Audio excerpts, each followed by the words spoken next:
What's up, guys? Welcome to Fox 5 Live. It is Tuesday. I'm always looking at the date to remind myself. It's Tuesday, June 20th, guys, the day before the first day of summer. I'm going to take this off. We're here in the digital newsroom. Molly, Cam, Ben. Today, we're going to be bringing you live news. Anything that we got live coming in, sources, various live events that are happening across, whether it be D.C. or elsewhere. Take a live look quickly at the Capitol building. Look at those gorgeous clouds. That's what it looks like today in D.C. That's a live look at the Capitol Dome. We are here at Fox 5 DC local news in the digital newsroom, and we're going to be covering a lot of things.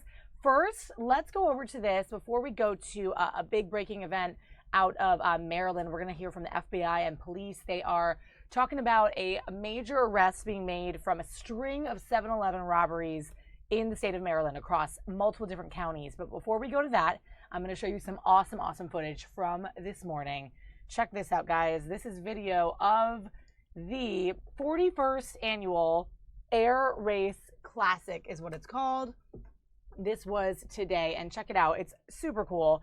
111 female pilots are flying pretty much across the country from Frederick, Maryland, all the way eventually to Santa Fe, New Mexico. They pit stop in Ohio, but this is a classic old race that's been taking place for years now, and the race covers 2,600, a little more than 2,600 miles. Cam, pretty cool, right? Yeah, I mean, it's absolutely awesome. I didn't actually realize that they raced planes like this. It's like a marathon, but for planes, I guess. But yeah, but it's really cool to me. I mean, I get the sense it's kind of like maybe like the Tour de France, but exactly. But aviation style. And female led. Exactly. Right? Exactly. So 52 teams comprised of 111 females altogether, female pilots. And our reporter Bob Barnard was out there this morning just getting this all in the early AM hours. You can see how gorgeous that morning is. They basically take off in 30-second intervals. So they start the race. We have footage of a lot of this here, so we'll see how far it goes. But it's a race, like Kim was saying, and it traces its roots back to something called the Women's Air Derby, which was in 1929. And believe it or not, Amelia Earhart and a few other daring female pilots raced in that. And that was a different sort of trek. It was Santa Monica, California to Cleveland, Ohio. This one goes the other way. But just a really cool historical race here. And we got some good video of it. So I'm going to bring you in there. First one taken off.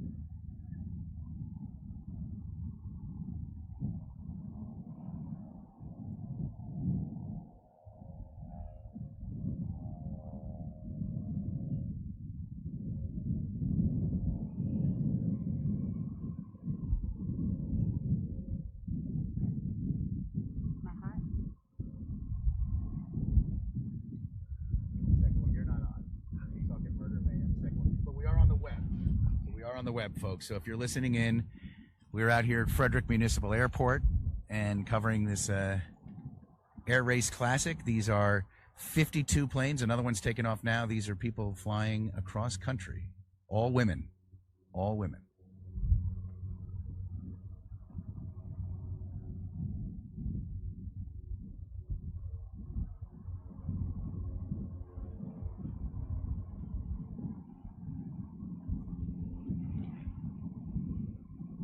Okay, but that's just a live picture. When do I hit? So, guys, you're hearing the voice of Bob Barnard from earlier this morning, talking back to some of our anchors. They were bringing this shot on the morning show. This is really cool. The competitors in this race actually range from college-age students all the way up to a woman in her 80s. Can you believe that? A veteran racer.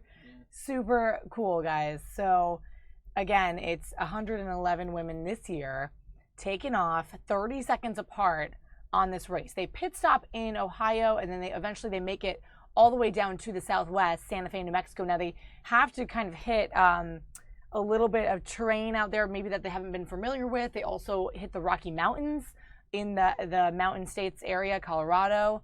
So a lot of cool stuff to fly over. And it's gorgeous. Frederick is a really cool historical old little town, very quaint. It's neat that it's kind of claim to fame has this race. This is a really cool shot from the ground from our photog Indira this morning. So being an all-female kind of event, this is a lot of camaraderie, a lot of sisterhood, just a lot of female coming together for this type of thing. Thought this was some cool video.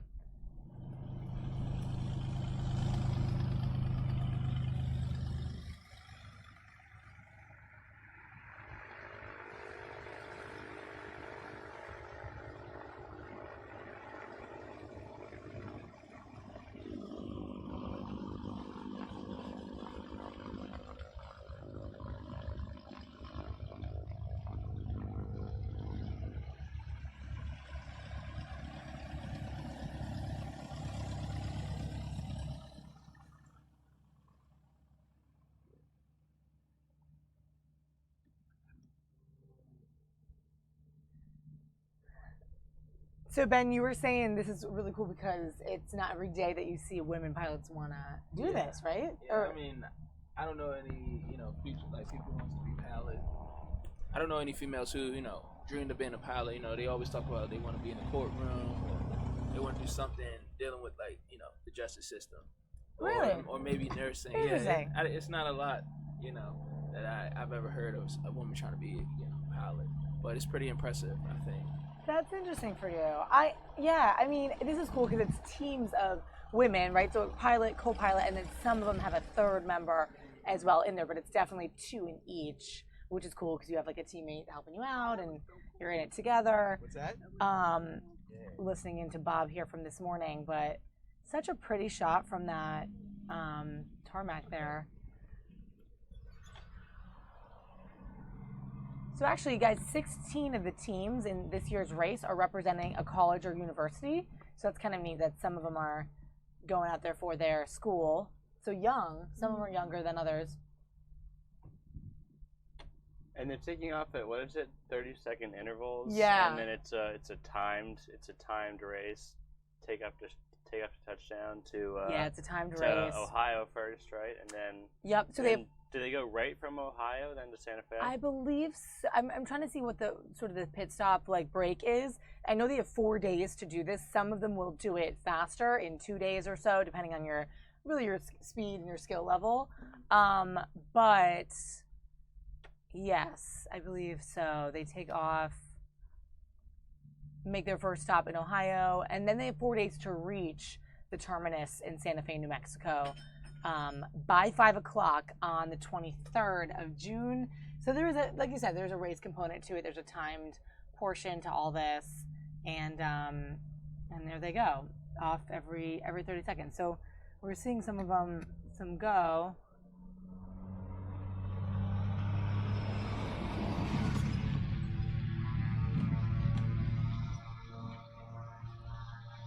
You guys are just joining us on our fever. You're watching Fox 5 Live from the Fox 5 DC Local News, Washington, D.C. Digital Newsroom. We're going to be bringing you a live event next, coming out of Maryland. Prince George's County headquarters is hosting FBI and police are making an announcement about some major arrests made in a string of robberies at 7-Elevens across 3 different counties in Maryland. It's going to be a big press conference there. We have one of our reporters there, so we're just waiting on that. But before we jump in there, I wanted to show you this cool stuff from this morning out of Frederick, Maryland. So that's where we're going next. If you are joining us on the stream, feel free to chat along with us and say, hey, let me know where you're watching from and what you think. And yeah, we'll read some of your comments.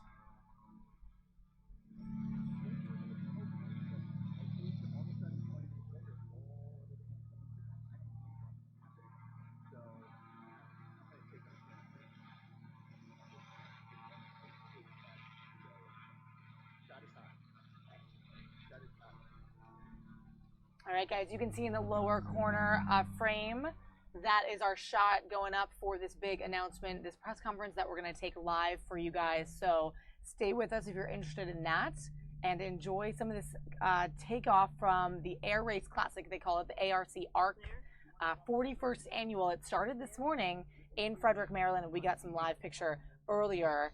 So we're playing back that video for you guys to see, and then we're going to go over to that press conference.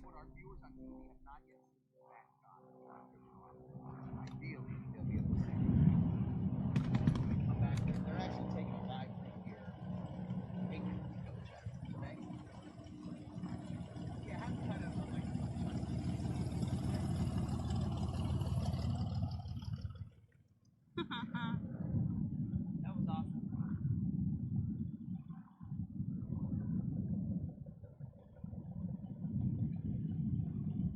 Hey, Chris, sorry. Matt had said you're going to take us at 9:12. Was that what that was, or you're going to take us like a shot here in a minute? Because they're taking off every so often, but like we haven't been sure if we've been actually taking off yet, so I was hoping to come back in the air. Kind of leaving every 30 seconds. Okay, sounds good. And remember, guys, there are 52 of these teams altogether, 111 women. So I don't think we've seen it all yet. They're still kind of coming down the runway here, but we see some of them take off in the background. Pretty show there.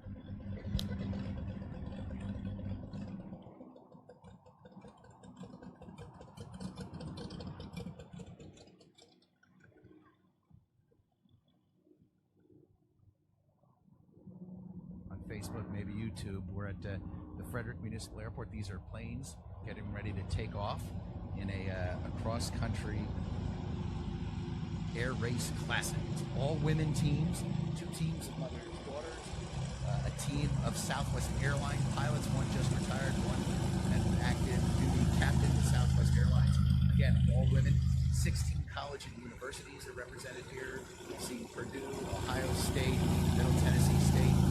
They're flying all kinds of single-engine aircraft here, and they're heading out, and then they're taking off.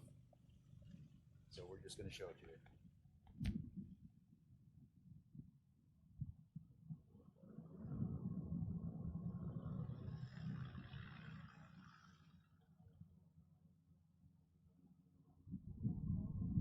So that, if you're hearing a voice, guys, you're hearing the voice of Bob Barnard from earlier this morning. He was knowledgeable enough to know this was going out on Facebook, and now we're bringing it to YouTube here, guys. So he knew he was being taken live, but he was down there on the tarmac watching this happen. These little planes go up, and they start on their race, this 41st annual classic air race. And next, guys, we're bringing you this shot. We're going to have that big announcement of the arrests made in Maryland across 3 different counties, a big string of 7-Eleven robberies, and police have found some conclusions on that, and they'll be bringing that to us live as well. Does it say if there's any prize for who wins this? Yeah, let's see what it is actually.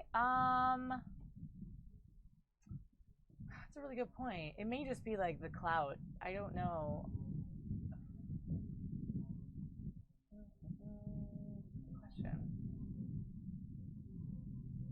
It's a strategic one this year because, like I said, they do go over mountains. Here's a bigger picture. And they'll be hitting the Rocky Mountains and that type of terrain. Attention fact stations, on Edge Lab Channel 1. We're taking you a capital bump shot.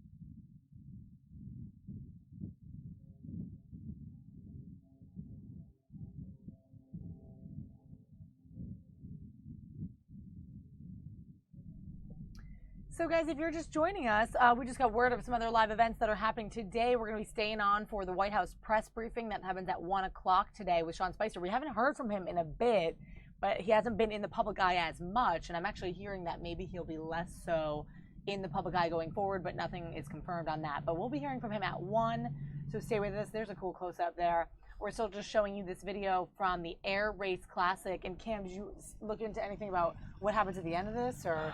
I found some details. It seems really like they're going to be airports hopping all the way across the U.S. and obviously smaller planes so that they can't carry as much fuel. But obviously starting at Frederick Municipal Airport, then going to Richard Downey Airport in Ohio, going through Indianapolis Regional Airport, Decorah Municipal Airport, that's in Indiana, then going through Minnesota, back through Indiana, or through Iowa, sorry.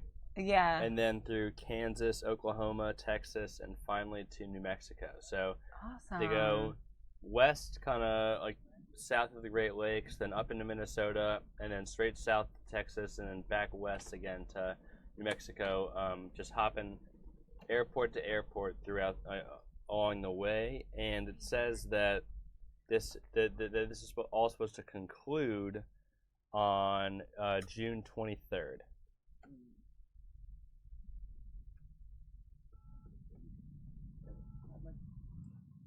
Ideally, I want to be able to show our viewers planes taking off. What time is that one? 9:30, so 13 minutes. In about 6-7 minutes video, live time, and then live video, and then done. And this is all going out.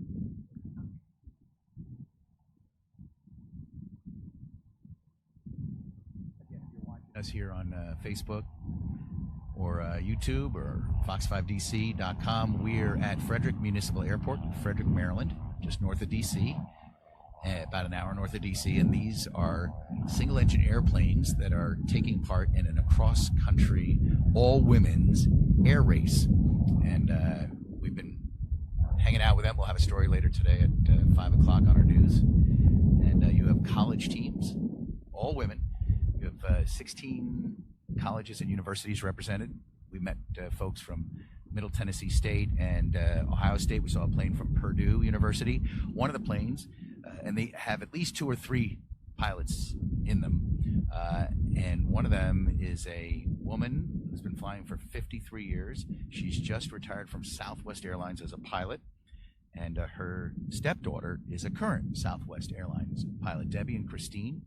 We saw them. And we're going to do a live TV. But that's what you're seeing here. This is Frederick Municipal Airport. Enjoy.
All right, so Cam, this is a super cool race. What did you just find out about it? So I found so the race actually has a website. Okay. airraceclassic.org. Right. And on this website, you actually can track the race. So you get like a map of the United States, and all of the racers have little tracking points that are moving along their projected route, and show what place they're in essentially. So as of right now, the number 10 plane called Cirrusly. Oh. Like Cirrus spelled Cirrus, like the cloud. A pun on the cloud, exactly. Cute. Is in first place. So I don't exactly know how this works, but I assume that they started in order. I assume that like plane 1 took off first, followed by plane 2, 3, etc., all the way down to 77. Can I just say, women would be responsible for those puns? Yeah, I mean, love of course. Only women. Amazing. And number 10, it seems like, has jumped out to an early and kind of sizable lead. Cool. I mean, I don't actually know how big a distance this is. Like the map's not super clear on this, but number 10, seriously, is in first place, followed by number 2, Over the Moon. And so remember, they took off at 30-second intervals. So it would make sense kind of if like first was in first place, followed by 2, then 3. So it seems like number 2, Over the Moon, is kind of holding true to form. Number 10 is flying a very good race, followed by number 11. But interestingly enough, number 24 is actually in 4th place. So when you account for the difference in when they took off, I think that number 24 is kind of up there with number 10 for running the best time. Yeah. So anyway, this is really cool. I mean, if you wanna check in, so they're through. It looks like that's awesome. The first stop already. I guess maybe it's tough for me to tell, but because they're going to Ohio first. The route definitely, like, it has like a breaking point. You know, it goes up like this, and then there's kind of a point, and then they go down, and they've been following this trajectory. So I don't know if this is just for the benefit. Yeah. Okay. So they're now going towards the second stop, which is the Indiana stop. So it seems as though about, I want to say, maybe a little under half, but around half of the planes are already through the first stop, which happened in Ohio, and are going towards the second stop in Greenfield, Indiana. That is some cool information. So if you guys want to follow along, you heard it, you can follow along on their organization.org website. airraceclassic.org/follow the race. Super cool. And it's neat about the times. I don't know. It's neat to see like which ones actually have made amazing time. But guys, just checking in, if you're here for the press conference on the breaking news about the FBI and police making a big announcement and arrests in Maryland today, that's coming up next. You can see it right there. They're prepping this podium. That will be coming next live from Prince George's County, Maryland. We have a reporter there and a photog getting ready for that shot. But first, we're going to keep you back over here. I think this coverage kind of continues from earlier this morning. The 41st annual Air Race Classic. Female pilots, only females, taking off 30 seconds apart from each other and racing across the United States with just a few stops, or a good amount of stops, but probably 8 stops or so. Only a couple overnight stops. It seems that they'll stop to refuel periodically throughout the day and then stop at random intervals for an overnight stay and then get back up in the morning. And I assume have some kind of starting procedure for that. That's really cool. I'm looking into last year, and last year, the winners, I should say, were Emily Dillon and Abby Passmore from the Embry-Riddle Aeronautical University, followed closely by Lydia Cost, Kaylee Bordner, and Mijin Kim from Indiana State University. So it sounds like some of the younger girls are making it work, and 16 of the 52 teams this year are actually representing their colleges or universities here. So that sounds kind of plausible that would happen, that a college team would make the final first, second, third place. That makes sense. But yeah, this year's course covers 2,648 miles. That's a long one. And it starts right here in Frederick, Maryland, which isn't too far from DC here. And it's a cute little quaint historical town. Frederick Municipal Airport is what you're looking at right here. This is footage from just moments ago, earlier this morning, on the runway there, pretty much. We had our camera out there, and Bob Barnard was giving some live reports back. Hear a little bit of the wind there.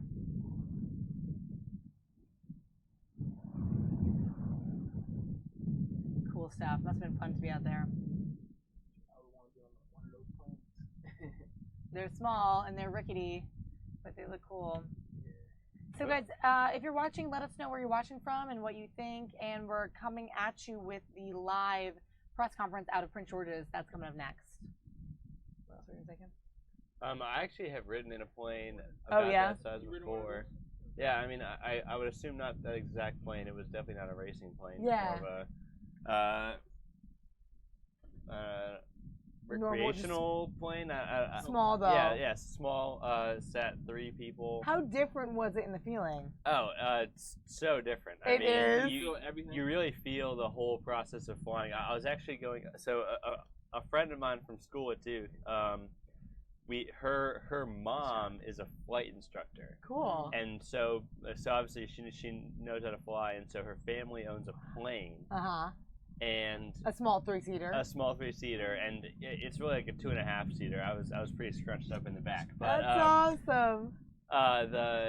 We were taking a trip from Durham, which is where Duke is, up to Virginia Tech. Yeah. Blacksburg, Virginia, for a Duke Virginia Tech football game. This was last year. So definitely if flying doesn't freak you out too much, definitely a more fun way to travel, and definitely a quicker way to travel. Like, it only took us like 35 minutes to get from Durham to Blacksburg, which would normally take you something like 3 hours in the car. So, tell me the feeling. You feel every bump, or you feel every bump? Yeah, no, I mean, luckily it was a pretty clear day. Yeah. But I mean, and obviously you're a lot lower too. You're a lot lower. So you're not quite up in all the chaos that is a normal commercial flight.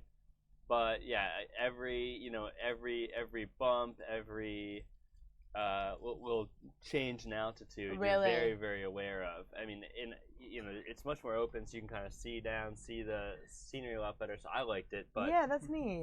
Some people might not. If you're not a fan of flying, I would not recommend it. Really? Because it definitely is a little bit more harrowing. Interesting. I'd be interested to do it with someone that knew what they were doing and that didn't feel anxious. There's Bob. He was out there this morning. Yeah, I mean, I would be interested in doing it too. But that's cool. You guys do it. Did you feel safe? I mean, did you feel okay? Yeah. I mean, I felt safe. She is a flight instructor, so she obviously knows what she's doing, and she, definitely was not one to take risks or anything. Right. Like had the whole startup takeoff manual. Even though she knew exactly what she was doing, she just had it there for notes and only flew in good weather. So sure. I wasn't too worried about it, but yeah, that's fascinating. Yeah, that's awesome.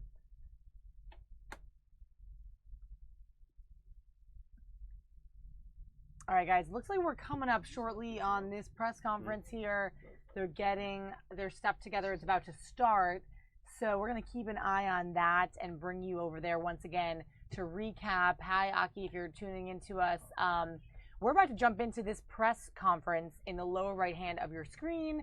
And it's going to be some breaking information about some major arrests made in Maryland. Over 3 counties, there was a spree of 7-Eleven robberies. And now the FBI and police in these multiple different counties coming together here at Prince George's County headquarters, police headquarters, to chat about this. While we wait for that, we'll leave you with some of this footage still in the upper left of the Air Race Classic.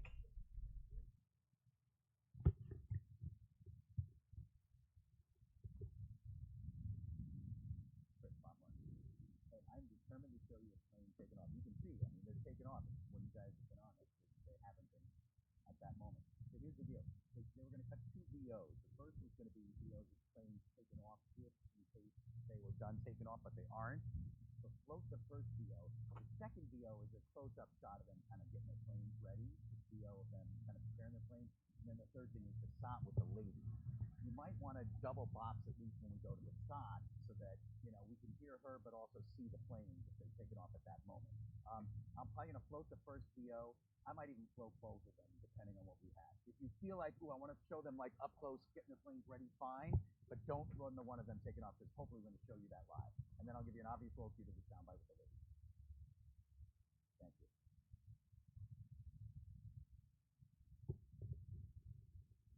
All right, so we're about to do weather and then they're coming back.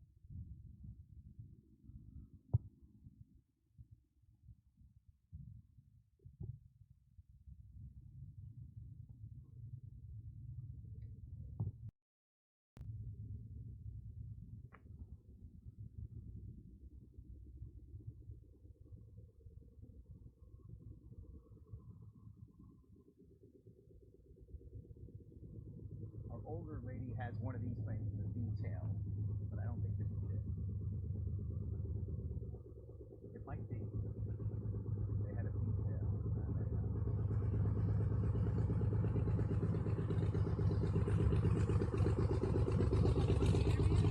Yeah, the older ladies we interviewed are in a plane with a V-tail. Okay, so yeah, we still got a couple. And I'll be live, but once I'm off the top, you don't have to come back to me. So if you see them and you want to get a shot of them and wait for a plane to take off, I definitely want to see a plane. I told them to keep the shots up during the soundbite.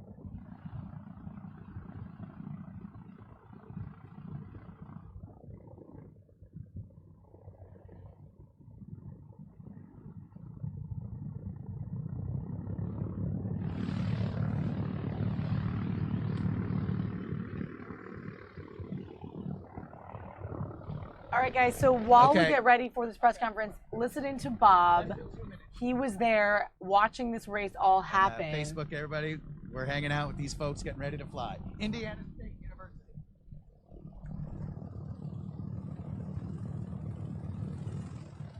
See, these are colleges. That's Indiana State University.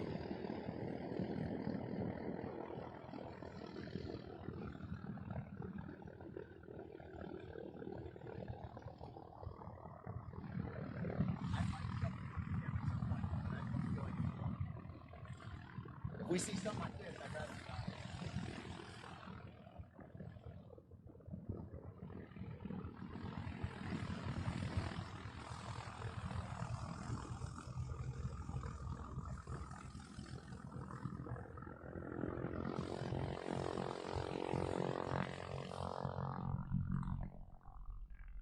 All right, guys, so as we watch them this race, we had the live look at the what's happening right now, right, in the race. Yeah. In the lower left-hand corner of your screen, you can see, you can just make out some of those names. I'm going to take this off. I know it's kind of small, but that's where they all are on the map. And Kim, you were saying 10 is in the lead? Yeah. Although it seems like 5? they just, so I've got a slightly more, I think, updated look on my screen, and I think that number 2 actually, Over the Moon, just took the lead back from 10. Although you remember they are time-based, and I believe the 10 started after 2. So I think that comparatively 10's still doing better, but 2 is now the farthest ahead of all the aircraft. So cool, and you can see some of their names if you guys can make those out. They're seriously number 10. But Seventh Heaven, freaking awesome. American Maids, Missile Minions Pony Express. I was saying a second ago, number 20, the DC-3 might have to be kind of our stream favorite, you know, as a local DC station representing the local team. It's got to be. And they're doing reasonably well. It seems like they're in like a 7th place or something like that. Yeah, so let's listen in because Bob did this live shot earlier. He's going to have a little more information about all of this while we watch the live updated race results right now on the right-hand corner of your screen.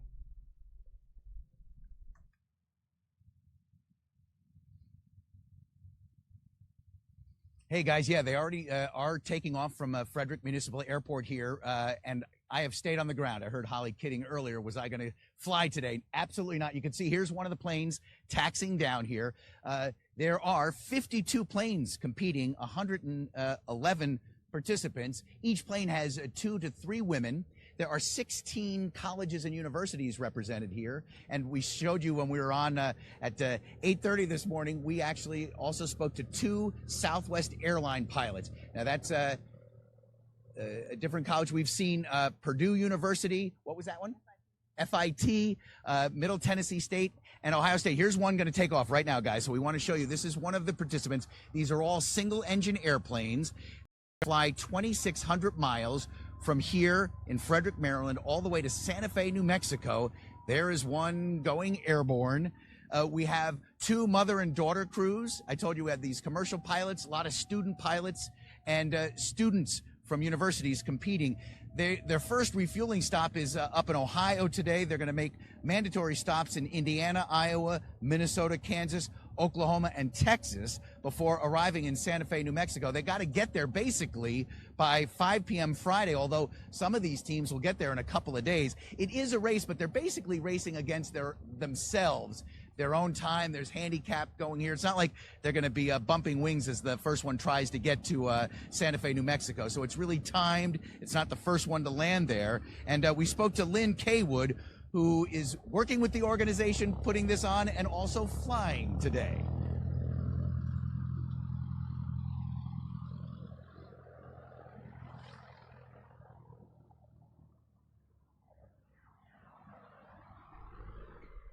All right, guys, so once again, we're bringing you this video from just moments ago, earlier this morning in Frederick Municipal Airport right here. This is 111 female pilots taking off in 52 teams, so they're teams of 2 or 3. And in the right corner of your screen, you see what is live to be the results right now, following the excitement, following this race. And Cam, we want to know, right, what you guys think, who your favorites are. Yeah, who are your favorites? Who are you rooting for? You can kind of see the name of, or the list of names on the left there. As far as I can tell, number 10, Seriously, is in the lead. Yep. Number 2, Over the Moon's doing well. Number 24, The Missile Minions, is doing well. And Team Wild Mama, that's number 11, is doing well. Now, you barely see, but as Bob just mentioned, it is time-based. So especially the ones at the back of the pack who started last, like 77, 39 way back there. Any of those 50s. Yeah. So they'll be farther behind, even if they're having really good times. Right. Just on the nature of it, because they started, in the case of 77, they started probably 25 to 30 minutes after Team 1 did. So yeah. So it looks like 24, or it was, if you can't, maybe they're behind something, but 24 was in a good position? Yeah, I think 24 is doing well. I think that 20 is doing reasonably well. They're in probably, timing-wise, I mean, maybe 7th place or something like that. I think that 2 is holding its own. It's tough to tell exactly. I think that we might be able to get more information after looking at the first leg. Mm-hmm. Once they all land for the night and sleep and stay over, and we get overall times, which perhaps could just, I don't know if they then reseed. If the best times take off first the next day, I don't know what happens with that, but we might be getting more information there. But to the chat, who are your guys? Yeah, if you guys are watching, favorite names here. Who are you rooting for? The DC3, the local team, is number 20. The Missile Minions, I think, might be my favorite, number 24. Because I like them too, because they're you can't see the number right now because it's behind a couple of numbers, but for their positioning in the race, they're doing pretty well, right? Yep, exactly.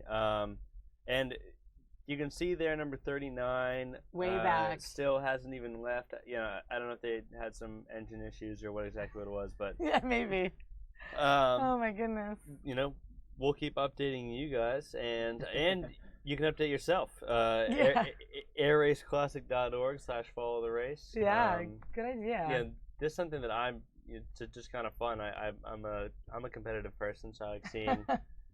I just like following something kind of. I mean, obviously serious for many people, but in my mind, just kind of like a silly fun thing. To follow along with. And the names are super creative, and it's so cool to see females coming together and doing this. I wonder if when they land to get gas and to pit stop, if it's just on their own time when they take off again. I don't think there's any structure, although maybe there is, of once they land. I mean, I'll bet that they've got a...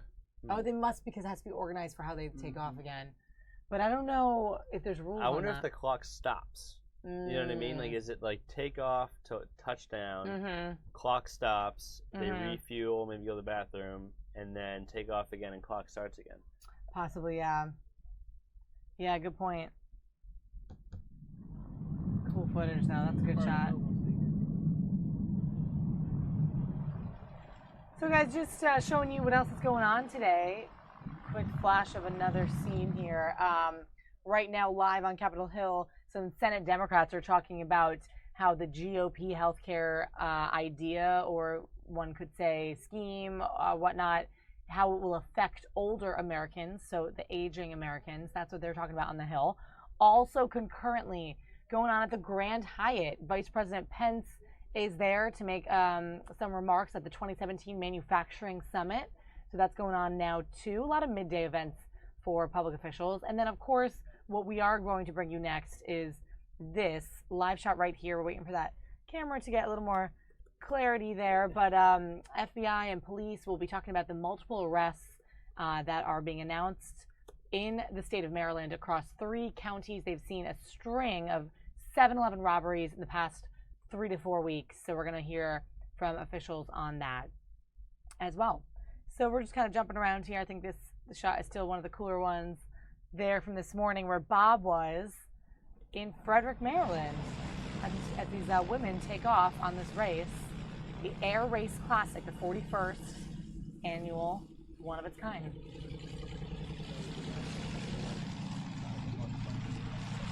It would be really cool to be on the plane. I've seen reporters do that sometimes from the sky, obviously for things, for traffic and whatnot, but for cool races, yeah. I guess until they get around. There they go. They wave. They're waving to the camera. That's awesome. All right, guys. Looks like someone is coming up on our live view, so we're gonna jump over to this live event now and listen in. Hopefully, it gets clear for us.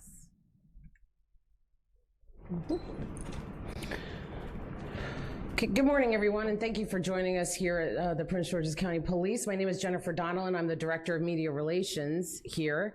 I would like to introduce you to the folks here who are next to me, beginning with Assistant Chief Hector Velez, who we're going to hear from in just a moment. Just want to make sure that we point out to the right of you, this is the map detailing the locations of the robberies in 3 different counties. These are our 4 suspects, and next to it are just 3 surveillance photos from 10 robberies that we believe are linked to this spree. So without further ado, I'd like to introduce you to Assistant Chief of Police, Hector Velez. Good morning. On behalf of Chief Hank Stawinski, I'd like to thank you for joining us this morning during this press conference. This morning, we're pleased to announce the arrest of several individuals that were responsible for a major crime spring that spanned 3 counties. Thanks to our partnerships with the FBI and other jurisdictions, we were able to bring this crime spree to a halt. The individuals responsible for this crime spree were dangerous, gun-wielding criminals who threatened the lives of clerks and delivery personnel. Based on our investigation, we realized that they were increasing their activities, and if they were not caught by us, they would have continued. Before I turn this over, I do want to send a message to those that are engaged in criminal activity or thinking about engaging in criminal activity in Prince George's County. If you do, you run a high risk of getting caught. The men and women of the Prince George's County Police Department are persistent in bringing those to justice, and this case is a prime example of that. Thank you. Thank you, Chief. Joining us is Anne Arundel County. We'd like to thank them for joining us and thank them for their partnering with us on this case. They played a huge role in its successful completion, and we are now all charging forward with getting these folks through the rest of the court system. I'd now like to introduce you to Deputy Chief Sammy Patel. He is our Deputy Chief of our Bureau of Investigations. Thank you.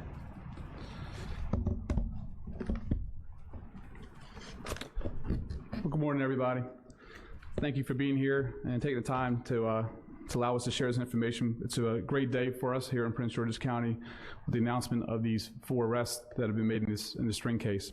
I'd like to start really by just thanking our partners in this case, in particular, Anne Arundel County, their police department, Montgomery County Police Department, and of course the FBI, who all played an instrumental role in allowing this case to come to a successful resolution. If you can see to the map on my right, your left, this case started on the 17th of May in Montgomery County. This particular crew, they did 2 robberies, and I should mention to you, if you notice on the map, all these robberies were 7-Eleven locations that were hit and targeted. They did these 2 robberies on the 17th of May, and I should tell you, on a daily basis, information shared between all these jurisdictions in this region, to include Anne Arundel and of course Montgomery County. And it was shortly after where they had done a few more robberies, and we were able to realize that there was a common MO, common clothing, and also the weapons and the tactics that they used. We were certain that we had a string going on here in this region. It was shortly after they had done another robbery here in Georges County where we were able to get a vehicle description. That vehicle description was a white Nissan Sentra that had temp tags that was used in several of these robberies. As this case started moving forward, on the 16th of June, we realized that they were ramping up. They were doing more robberies. They were toting guns during these robberies. They weren't going to stop. These guys were going to continue to keep doing these robberies until we stopped them. So they do a robbery, 2 robberies again in late June, and they do these 2 at the 7-Eleven. That information is passed along through all those jurisdictions in which Anne Arundel County, thankfully, shared that information with us. And when they shared that information with us, we knew that this was the same group, and we knew that they were going to target 7-Elevens. So we made a conscious decision to strategically place our assets, our patrol officers, at 7-Elevens throughout our county. When we did so, we had some patrol officers that were able to spot and locate the Nissan. So they do a traffic stop. We'll do this traffic stop on Suitland Parkway. And when we make this traffic stop, no sooner are they on a stop and approaching the car than they hear on their police radios that they had just done another robbery on Suitland Road. So here we are on the scene making an apprehension, and we're finding out they had just done another one while we have them on a traffic stop. We make an approach in the car, and in the car, what do we find? 2 loaded guns. There's no doubt that this crew is responsible for violent crime in this area. These crew, they would continue to do this. They were going to go ahead and target, our citizens, our businesses, those not just in the county, but here in the region. So I'm thankful that we were able to bring this to a successful resolution where nobody was injured, that we had 4 people in custody. We got 2 guns. You can see by the images on my far right that that's how they were dressed. These guys came here with a mission. They were going to go ahead and get what they came for, and they weren't going to stop again, like I said, unless we stopped them. I'd like to really just take a quick moment and really point out the work that these men and women in this police department do every day. What may not be known to you in this room is that these guys right now, our homicide closure rate is 81%. The likelihood of you getting caught if you commit a homicide in this county is extremely high. For commercial robberies, these guys have a 68% closure rate, which is one of the highest we've ever had in the history of our department, and well above the national average. The men and women in this police department work really hard, tirelessly, and they will make arrests in any case that they can. They will work hard, they will work nonstop, and again, this case is just a simple example of great teamwork in the region with our partners, and how well we work together and what we'll do. If there's any questions, we're open to it. Again, with us here, Anne Arundel County is here to answer some questions. Lieutenant Sean Carney, who's in charge of our robbery section, and again, the acting major Chartner's up here as well, who's in charge of our criminal investigation division. So with that. Talk about how they committed the crime. Did they all go in at one time, or did one go in and one in the car? They all went in. Yeah, so I'll let Lieutenant Carney answer those questions for you in specifics. Can you spell your name? It's Lieutenant Sean Carney, Seancarney. And to answer your question, they all went in at a time. They didn't leave a driver in the car. They all went in and participated in the robberies. And did they say something to the cashier? How did that unfold?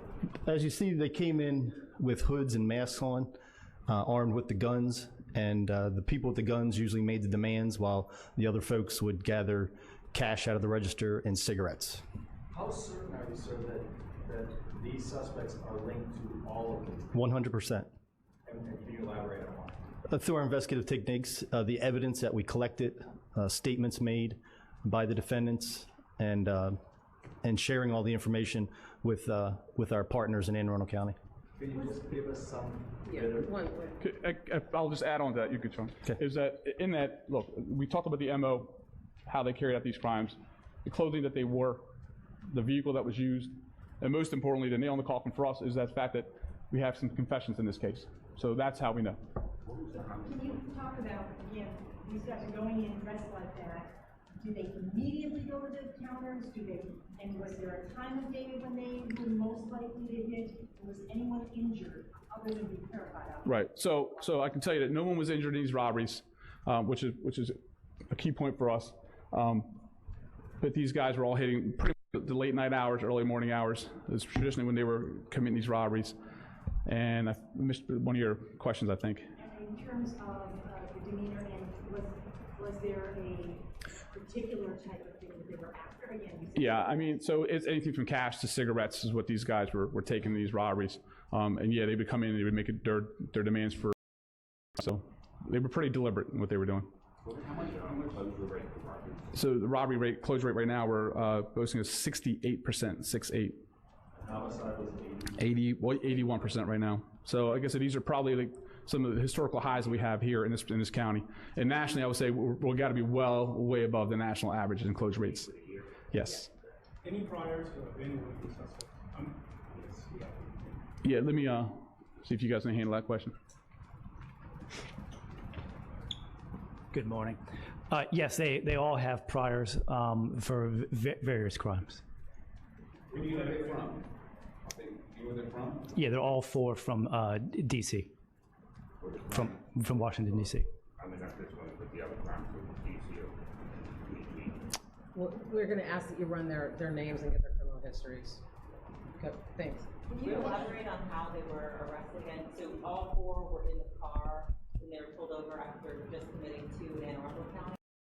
And actually leaving the scene of our last case on Suitland Road. They were leaving the scene. Yes, ma'am. In that car. Yes. When they were pulled over. But yes. We didn't know they had just right. We made a traffic stop based on the ones that did in Anne Arundel County. While we're on a traffic stop is when we're alerted that they had just done one in our own county. Right. That makes sense. So they had done two in Anne Arundel. We get the information. We start putting people in Anne Arundel County. And so we started putting people in our 7-Elevens in our county. Sorry about that. And as we have officers, strategically placed by our 7-Elevens in our jurisdiction, we have some patrol officers that happen to see this white Nissan, and they make a traffic stop on it. It's when they're on the scene of the traffic stop itself that they're made aware that we had just had a robbery. So we made a traffic stop because the vehicle was just used in the robberies in Anne Arundel County. We had a really good description. It's a very distinctive car, like you said, a white Nissan Sentra, the time of day, and then the temp tag. So. And you make the arrest, so you pull that car. So we pull that car over. Yes, for that. You realize that they just did another one on Suitland Park. On Suitland Road. Yes, in Prince George's County. Yeah. So you got pulled over before the call even came in. Correct.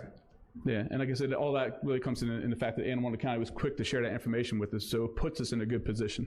In terms of cash, how much? I don't think we have a good number for that. Yeah, I'm sure you do 10. I'm sure there's got to be well in the hundreds. I imagine. I just don't know the exact amount. So if they clearly it's going to be the robbery charge is what we're going to be looking at And we'll be presenting this case to the U.S. Attorney's Office for their assistance in this case. And hopefully, if it goes to a successful prosecution, we're really making a big impact on the number. Like I said, these are just 10 robberies that these guys have done in 4 short weeks. So, go ahead.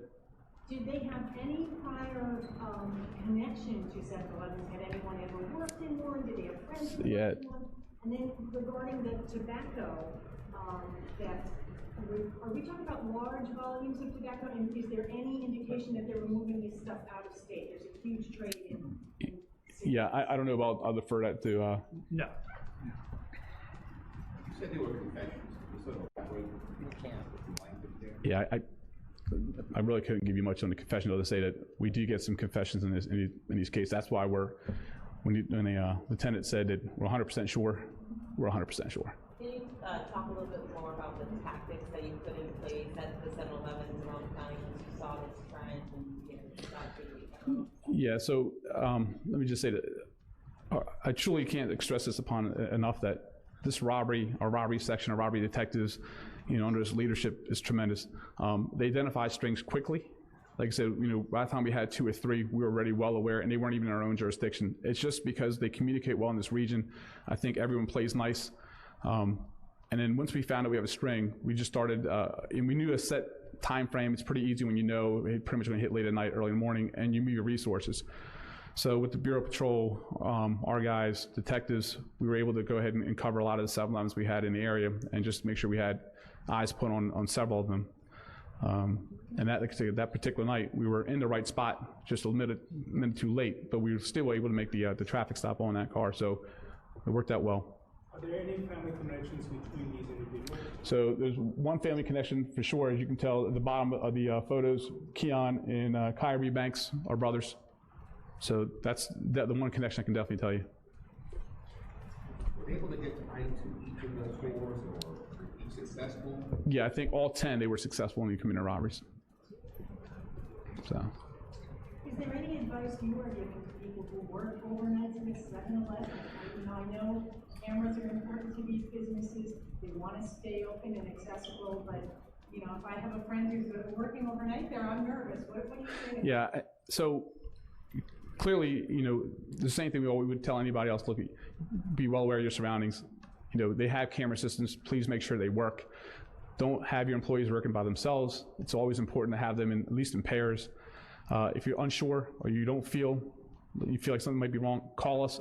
Let us come there and investigate. Even if you're wrong, it's okay. I'd rather be err on the side of caution. Those are just the simple things that we would do on any business. We're always around. We work 24 hours a day, 7 days a week, not a day off. So please use us. We're a resource for our community, whether it be the business community or just our citizens alone. All right. Well, I'd say thank you, everybody. Again, this is a big case, so I appreciate all you guys coming out. Jen? Yep. I just want to make sure that we're clear on one thing. We have 4 suspects. The crew is believed to be linked to 10 7-Eleven robberies. Did all 4 go to every single one of the robberies? No. What we had occurring were 2, for one robbery, 3 at another robbery, rotating in and out. But these 4 together, we believe, are linked to these 10 7-Eleven robberies in 3 different counties. When they were stopped, all 4 were in that car. And I think that we've gotten the information, but just so that we're clear, they committed the 2 robberies in Anne Arundel. Anne Arundel blasts out that they just had 2 7-Eleven robberies. Our folks get word. We become proactive. We send the message to our patrol units, vehicle description, Nissan Sentra white, temp tags. Our guys saturate the areas around 7-Elevens. Our patrol officers see this vehicle, stop the vehicle. They're in the process of going through the vehicle, interviewing these guys, taking them into custody when the 911 call comes out that there had just been a 7-Eleven robbery, and it was them. So they didn't commit a robbery while they were being stopped. The information came out while they were stopped. So it was a heck of a traffic stop. And as they have said, they were ratcheting up. They did 3 robberies that night. So they were picking up speed. Nobody had been hurt. We're very thankful for that. They had guns. They were loaded. We don't know what would have happened. We are very happy that this case has been brought to a close for several communities, not just ours. When did you identify that requirement? That's not something that we'd be able to discuss, but it was during the During the course of the investigation, that information came to. Towards the beginning. Yeah. Is there what? We can check on that. I don't know. We are going to be providing you some short footage of some surveillance video from one of the robberies. But as you can tell, they are hooded, they are masked in some of the cases, and they've got guns out. There were delivery people in the stores, as often happens during that late hour. The store clerks were in there. Fortunately, it wasn't when we had a large number of customers inside a store, and nobody was hurt. That is the best news. Again, types of weapons and origin of the weapons? Very sure. Handguns. So let's get you that video, and we'll answer any other questions off camera. And I thank you guys so much for coming and letting the community know about this. So some big arrests, guys, made in Prince George's County, Maryland. That was a pretty clear-cut presser. 4 suspects arrested. They told us how they did it and what happened. There we go, and the feed ends. So wanted to catch that live while we had it. Pretty big deal, we were saying. Yeah. I just honestly think that, I don't know what these guys were, planning on doing. What was their reason for robbing these 7-Elevens, but, I'm just glad no one got hurt, like she said. Yeah, that's a big deal. And I'm glad, everything is, in control now. Because I know yesterday, when I went into 7-Eleven, I seen them have, like, a security guard just, like, standing right there by the clerks and stuff like that, making sure everything was, like, moving, functioning, right. No one was getting out of hand or anything like that. So it's safe to say a lot of the 7-Elevens are now more heavily secure, we think? I wouldn't say heavily secure because it's only, one person. But more security involved. Yeah, it's definitely a little more safe, for people to just walk in and they see a big guy like that with, huge muscles. Yeah, totally. And they were hooded and masked and armed, but like you said, luckily no injuries in that. But guys, changing gears right now. Who has seen this video? Check it out right here. These guys had no time to wait, guys. Cowboys in East Texas lasso a 10-foot alligator that was in their farm. It was threatening their livestock. Has anybody seen this? Let me know if you have, what you think. This is crazed. Look at the mouth. Got him shut. Not yet. Oh, not yet. The rope in between him and the rope. I don't really know how this all goes down, but Keep his eyes covered. I'm trying. Look like they're trying to like. he gets bit. And they slow-mo it. Oh God, that sound. But then they end up apprehending him. Check it out. Did he bite you? No, we good. Yeah, we good. Okay. Oh my God, he did get bit. So this is the viral video that's been going around. Start what you can. He's gonna bit me to the bone. Oh well. He didn't even care.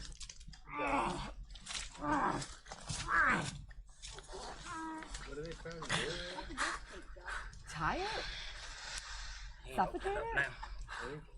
Yeah, I think they're trying to keep his mouth shut. Oh. He's shut. Shut. Coming up. Come on. Slow. Can we get them legs? Yeah. When's that mouth? Hang on, he's tight.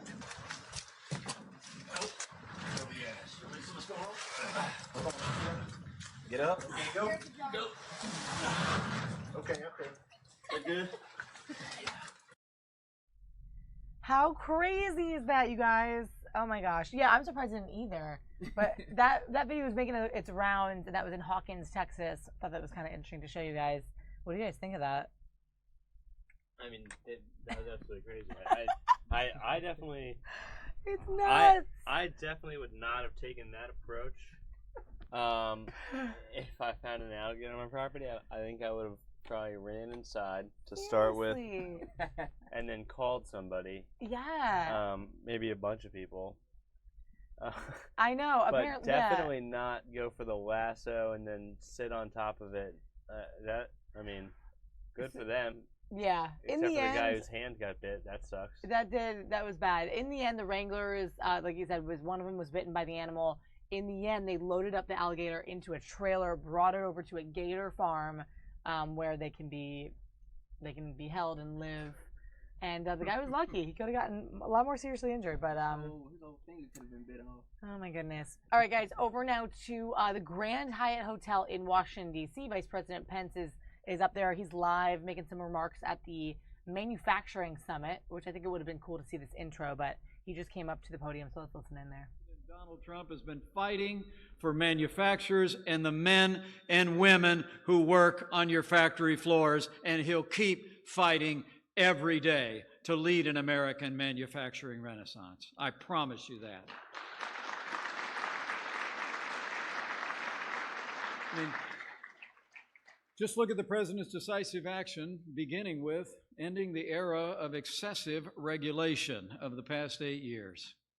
You know, the National Manufacturers Association, or National Association of Manufacturers, has shown that federal red tape actually costs your businesses a staggering $19,500 per employee per year. In the first 100 days of this administration, I'm proud to say that President Trump signed 14 bills under the Congressional Review Act to cut burdensome regulations, saving businesses like yours up to $18 billion in compliance costs per year. This president, in fact, has signed more laws to cut through federal red tape than any president in American history, and we're just getting started.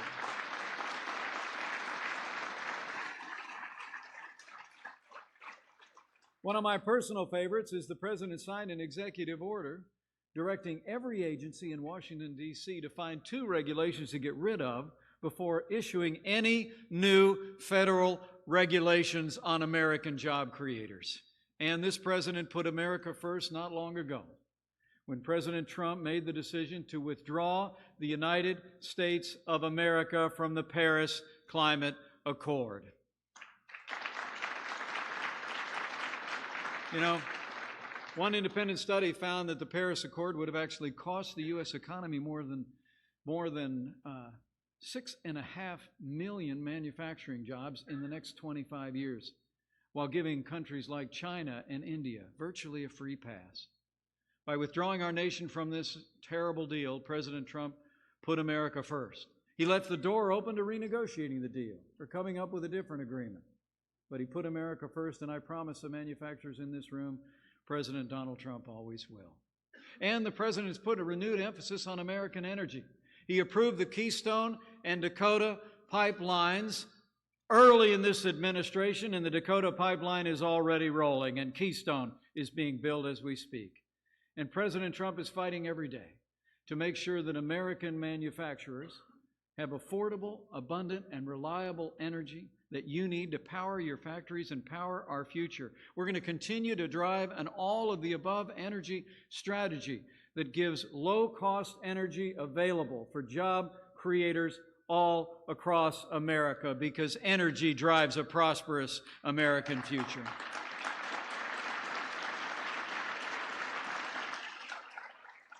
And last week was Workforce Development Week at the White House, and President Trump has been going to work very closely with our Department of Labor to ensure that the American people have the opportunity to get the job training to fill those good-paying jobs that are open at companies like yours right now, ensuring that workers are there for the companies that can grow and that people can choose their future in our trades and in every area, supporting manufacturing. It is remarkable to think that nearly 3.5 million manufacturing jobs will be created in America in the next decade. But 2 million of those jobs will go unfulfilled if businesses can't find the right people with the right skills. Skilled trades in particular are increasingly hard to come by, we hear. Electricians, welders, machinists are in high demand, but too few Americans are given opportunities to pursue careers in these valuable areas. President Trump is absolutely committed to changing all that. And last Thursday, he signed an executive order to expand apprenticeships and vocational training to help every American find a rewarding career, make a great living, support themselves and their families, and to do it in a manufacturing and a building America.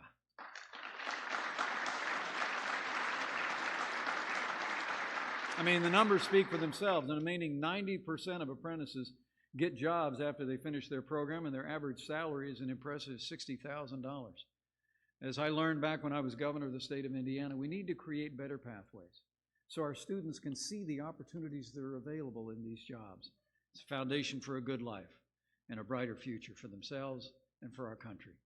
And under this president's leadership, I'm confident that we'll train the students of today for the jobs of tomorrow, and manufacturers like yours are going to continue to grow as a result.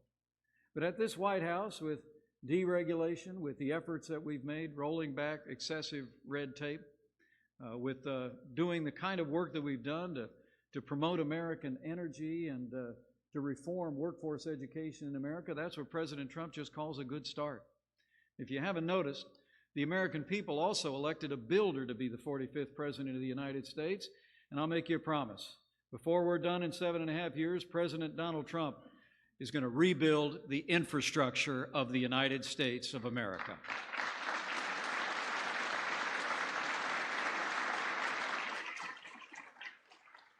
Now, this is a president who knows that roads mean jobs in the right.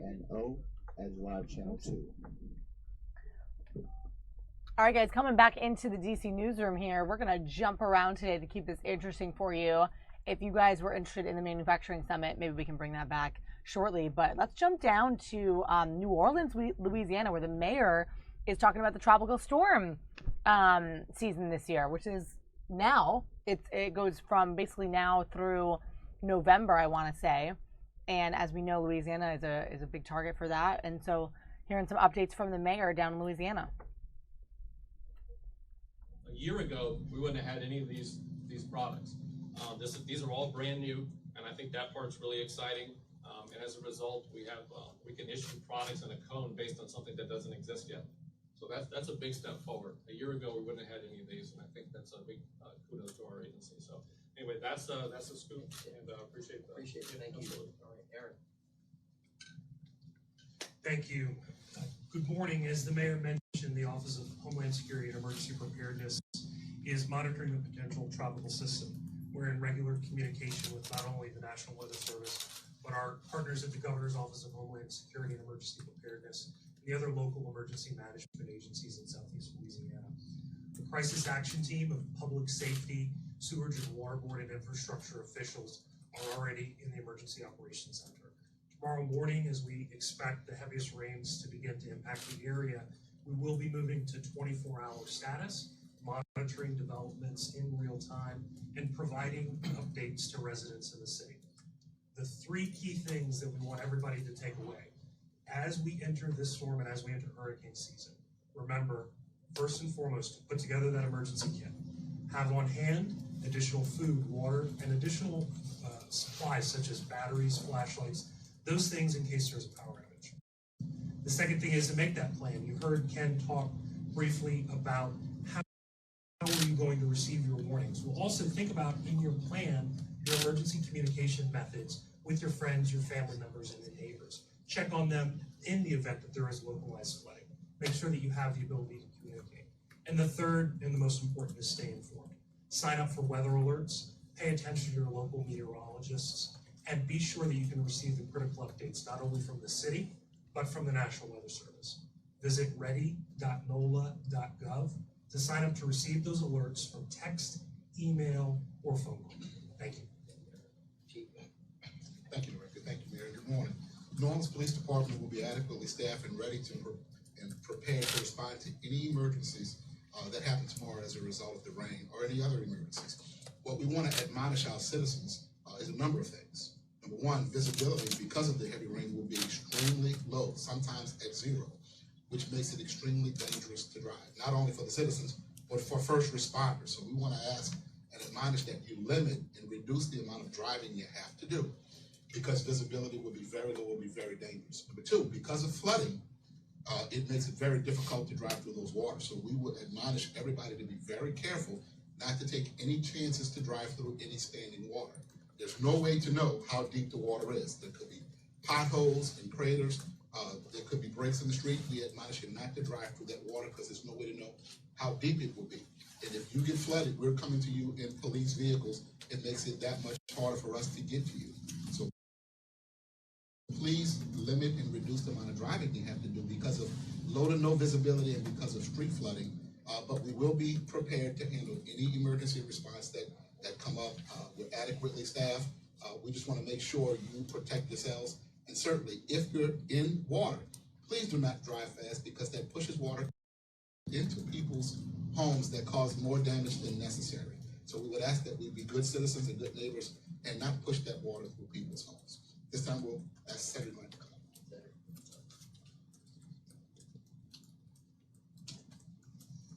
Good morning.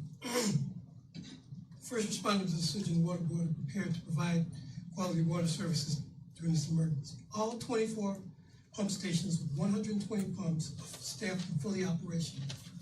The drainage system is capable of removing 1 inch of rain in the first hour of an event and 1/2 inch of rain for every hour thereafter. You can help us by cleaning out your catch basins ahead of the storm, removing trash and leaves and debris will help prevent the water from pooling in the street and allow us to evacuate the water that much quicker. We ask that, as the chief has said, drivers be mindful of road conditions, especially around underpasses. If there's standing water, it certainly will be deeper than it appears. We have procured emergency generators, response phones, communications equipment, and all is on station and prepared to operate. So we're prepared for the event. Thank you. All right, Justin. Morning. All essential personnel in operations, maintenance, and administration at the RTA have been activated and on call for the storm-related activities. The RTA will continue to provide transit services as weather and road conditions permit. Streetcars will be replaced with buses if winds, and we don't expect it, but if winds exceed 35 miles per hour and there's any line blockage or any pooling of water, streetcars cannot flow through and we will replace them with buses. But to be on the safe side, as a reminder, buses can only operate under 2 feet of water. So at the bottom step of a bus, if the water level exceeds that bottom step of a bus, we cannot proceed through that thoroughfare. So be mindful of that. But most important, a reminder, and I know during this process we all try to take our cars to higher ground. Please do not block the streetcar lines. It's important. We have to get those trains through this process to make sure we move people. If there are any emergencies, please contact the RTA directly. Thank you. All right. Ted Patella, Entergy. Good morning. Ted Patella, Region Manager, Entergy New Orleans. Entergy is ready to restore power should outages occur. We're currently monitoring weather conditions in the Gulf and the projected storm path. Entergy has begun the process of alerting employees and begun pre-storm preparations. We have started reaching out to our mutual aid crews to assist with restoration efforts as needed. Our focus is and will continue to be the safety of our employees and the public. Restoration could be impacted if street flooding occurs, and buckets cannot work until wind drops below 30 miles per hour. Also wanted to pass along some important information. You can go ahead and go to entergystormcenter.com or download the Entergy app for up-to-date information. Thank you. I'd like to call each of the council members to come up and make a comment. Jason Williams, President, City Council, Chair of the Utility Committee. You just heard from Entergy, but I want to tell you, first of all, year-round to make sure we're prepared for events like this. And so there's a plan in place should there be any outages to respond quickly and safely. We'll pray for the best and be prepared for the worst. People of the city of New Orleans are better equipped and more prepared than any citizens of any city anywhere else in this country for something like this. I want to say to the seniors out there and to people who live next door to seniors, I want you to go check on them today before any bad weather events start. Call your neighbor, let them know you're there if needed, let them know that you're there and you may need help if you are a senior. To parents who have their kids in camp in summer, camps don't always have the same emergency plans that schools have. In May, you may want to call the camp today. You may want to keep your child home Wednesday and Thursday just to be on the safe side so that you don't have to go out in this bad weather event if you don't have to. If you don't have to go out, stay at home. Be safe, but more importantly, take care of each other. That's the difference between us and other cities. We take care of our own, and I know we're going to do it in this case too.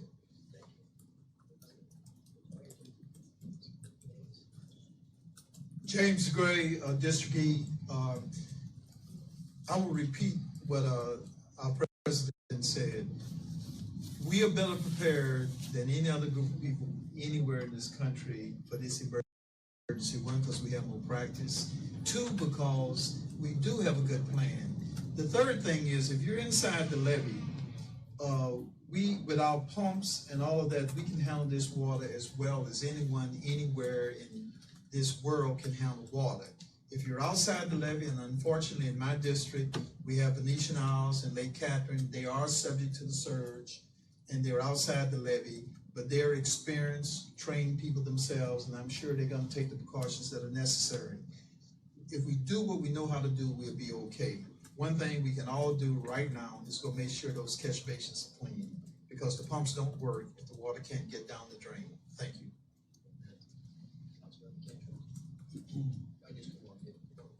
Good morning, and thank you, Mayor. I will just reiterate the need to ensure that furniture that's outside is secured.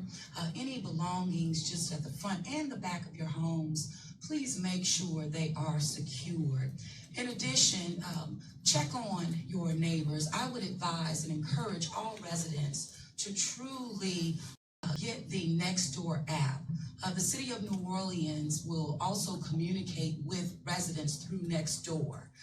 As well, we will ensure those parents who have their children signed up in the Nord Sea camps, the city will be giving you additional information as we move along. So please make sure that you have all of the, not only the apps, but your batteries for your radio, and just so you can be connected to information that we put out on a daily basis and as we move through this process. Take care and make sure that your pets are also secured, and let's really do the best that we can to check on our neighbors, of course our seniors, but also those who are living with disabilities. And so we're stronger together, and let's take care of one another. Thank you. Thank you. I can't emphasize enough of having your game plan ready to put into place. The City of New Orleans grounds have been saturated for the last month. May was the eighth wettest day on record, from what I understand. And we want everybody to be ready. As far as our seniors, make sure you have your prescriptions filled. Also, this is a good time to locate those insurance papers if needed. Check on your surrounding grounds outside your home. Watch out for those tree branches because, like I said, we've had a lot of rain in the recent weeks. Just want everybody to be ready and to be safe. Thank you. Good morning. The big takeaway that I would like for our citizens to remember is to be prepared. This is not a point where we panic, but everyone certainly be prepared.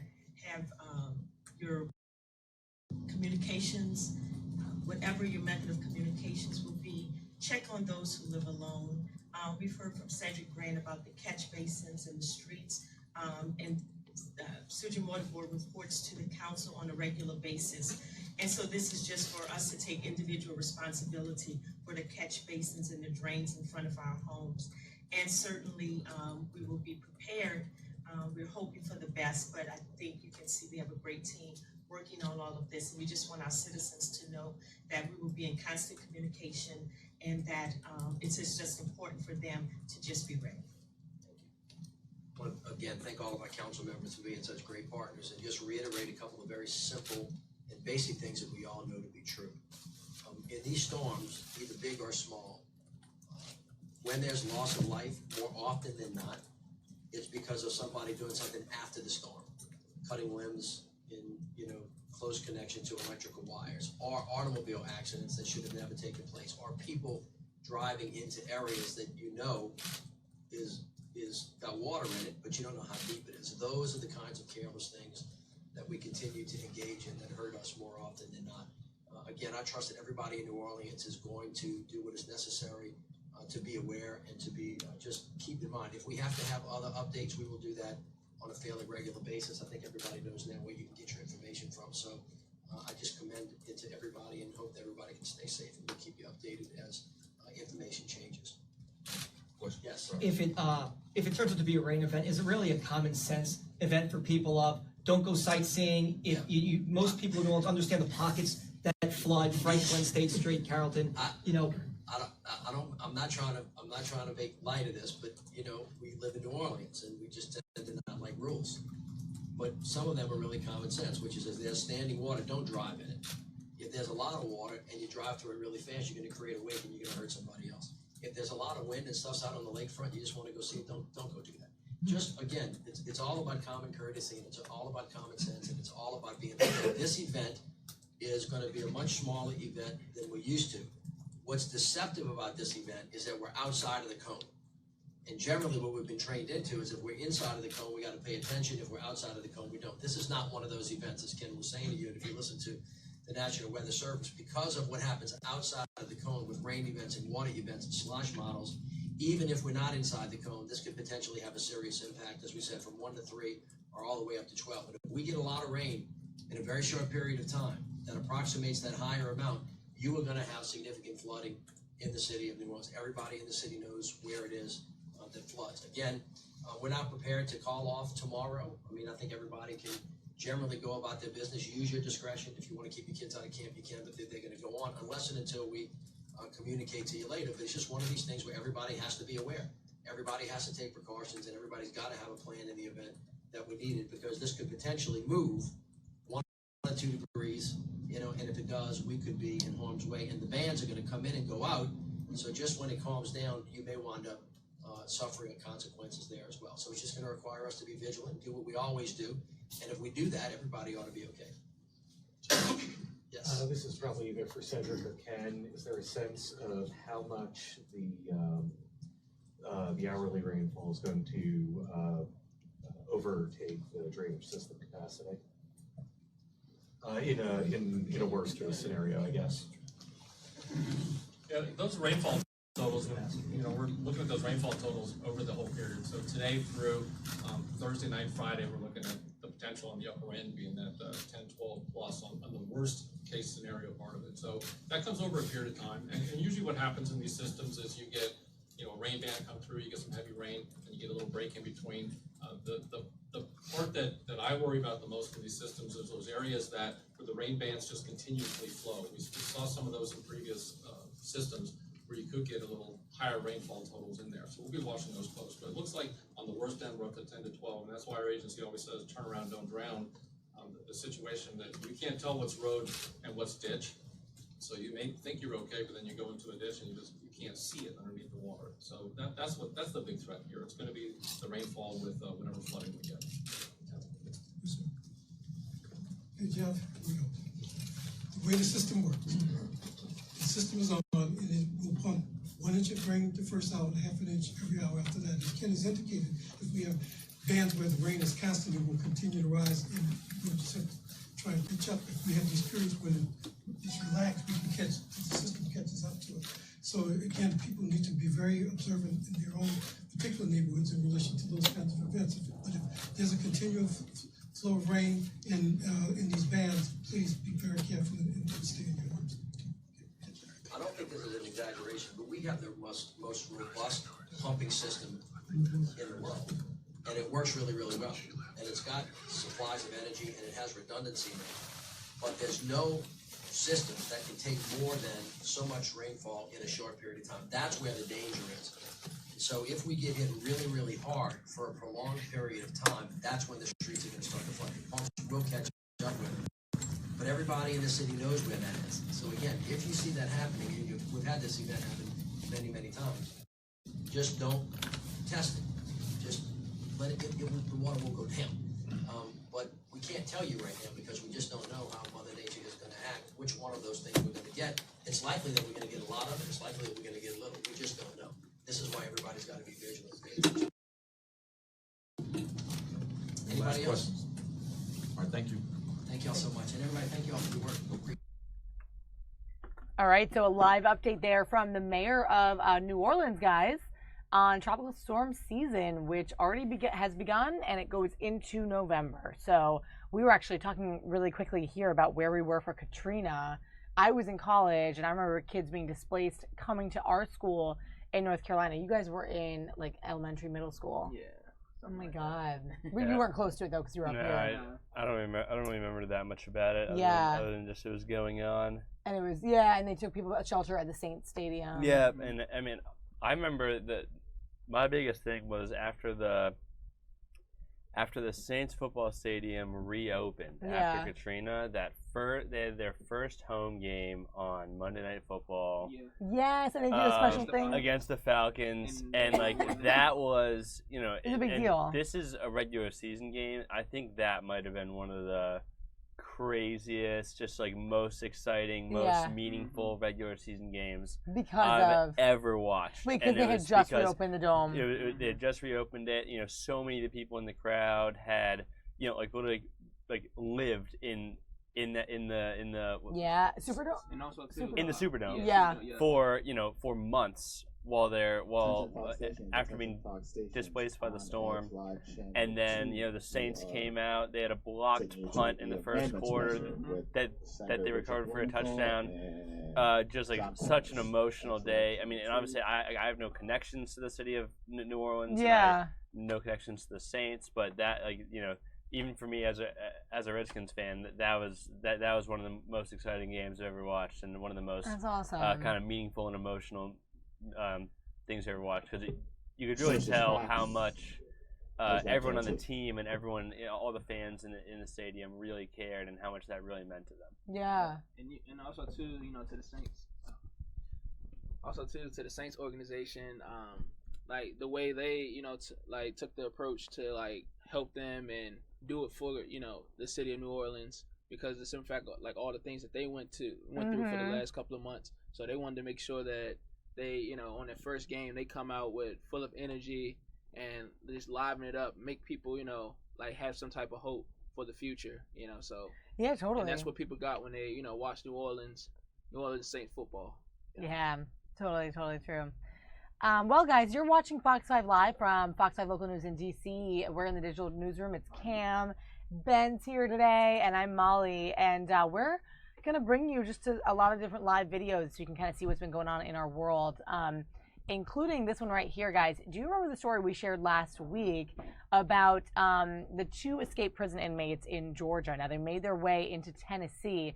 They were eventually stopped by civilians who saw them, spotted them, reported them, and a couple of them even apprehended them themselves. And finally, we're hearing from one of those men here sharing the story of how he captured these 2 guys, claiming that he's no hero. And we have not yet heard this video, so we're going to listen in to this. But again, this is one of the guys that was involved in helping capture those 2 escaped prison inmates. That one was in his 20s, one was in his 40s, and police finally got him. They took him down, and we reported that. But it took a few days. They were on the run for couple days, I think? 2 days, I believe, after, you know, escaping and killing 2 prison guards in the process, taking their weapons.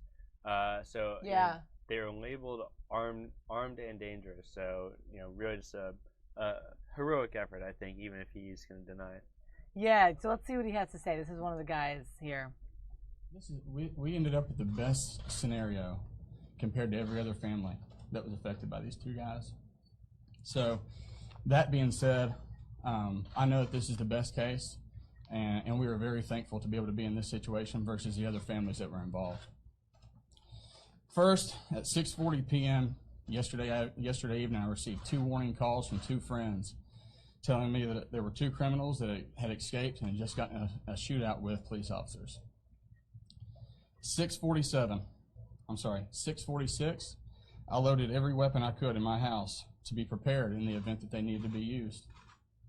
6:47, I saw 2 white males cross a barbed wire fence 300 yards from my back door. 6:47, I prayed like I have never prayed before. 6:48, I called 911. Yes, ma'am. Just give me a second. 6:48, I called 911. And I grabbed my sweet daughter, and we made the decision either to get in a panic room in our house and be trapped, or to get in our car and head down the road. We got in the car and backed up quick, only to find that the gentleman had been running and got much closer to our house. They began to take off their shirts and started waving them at us.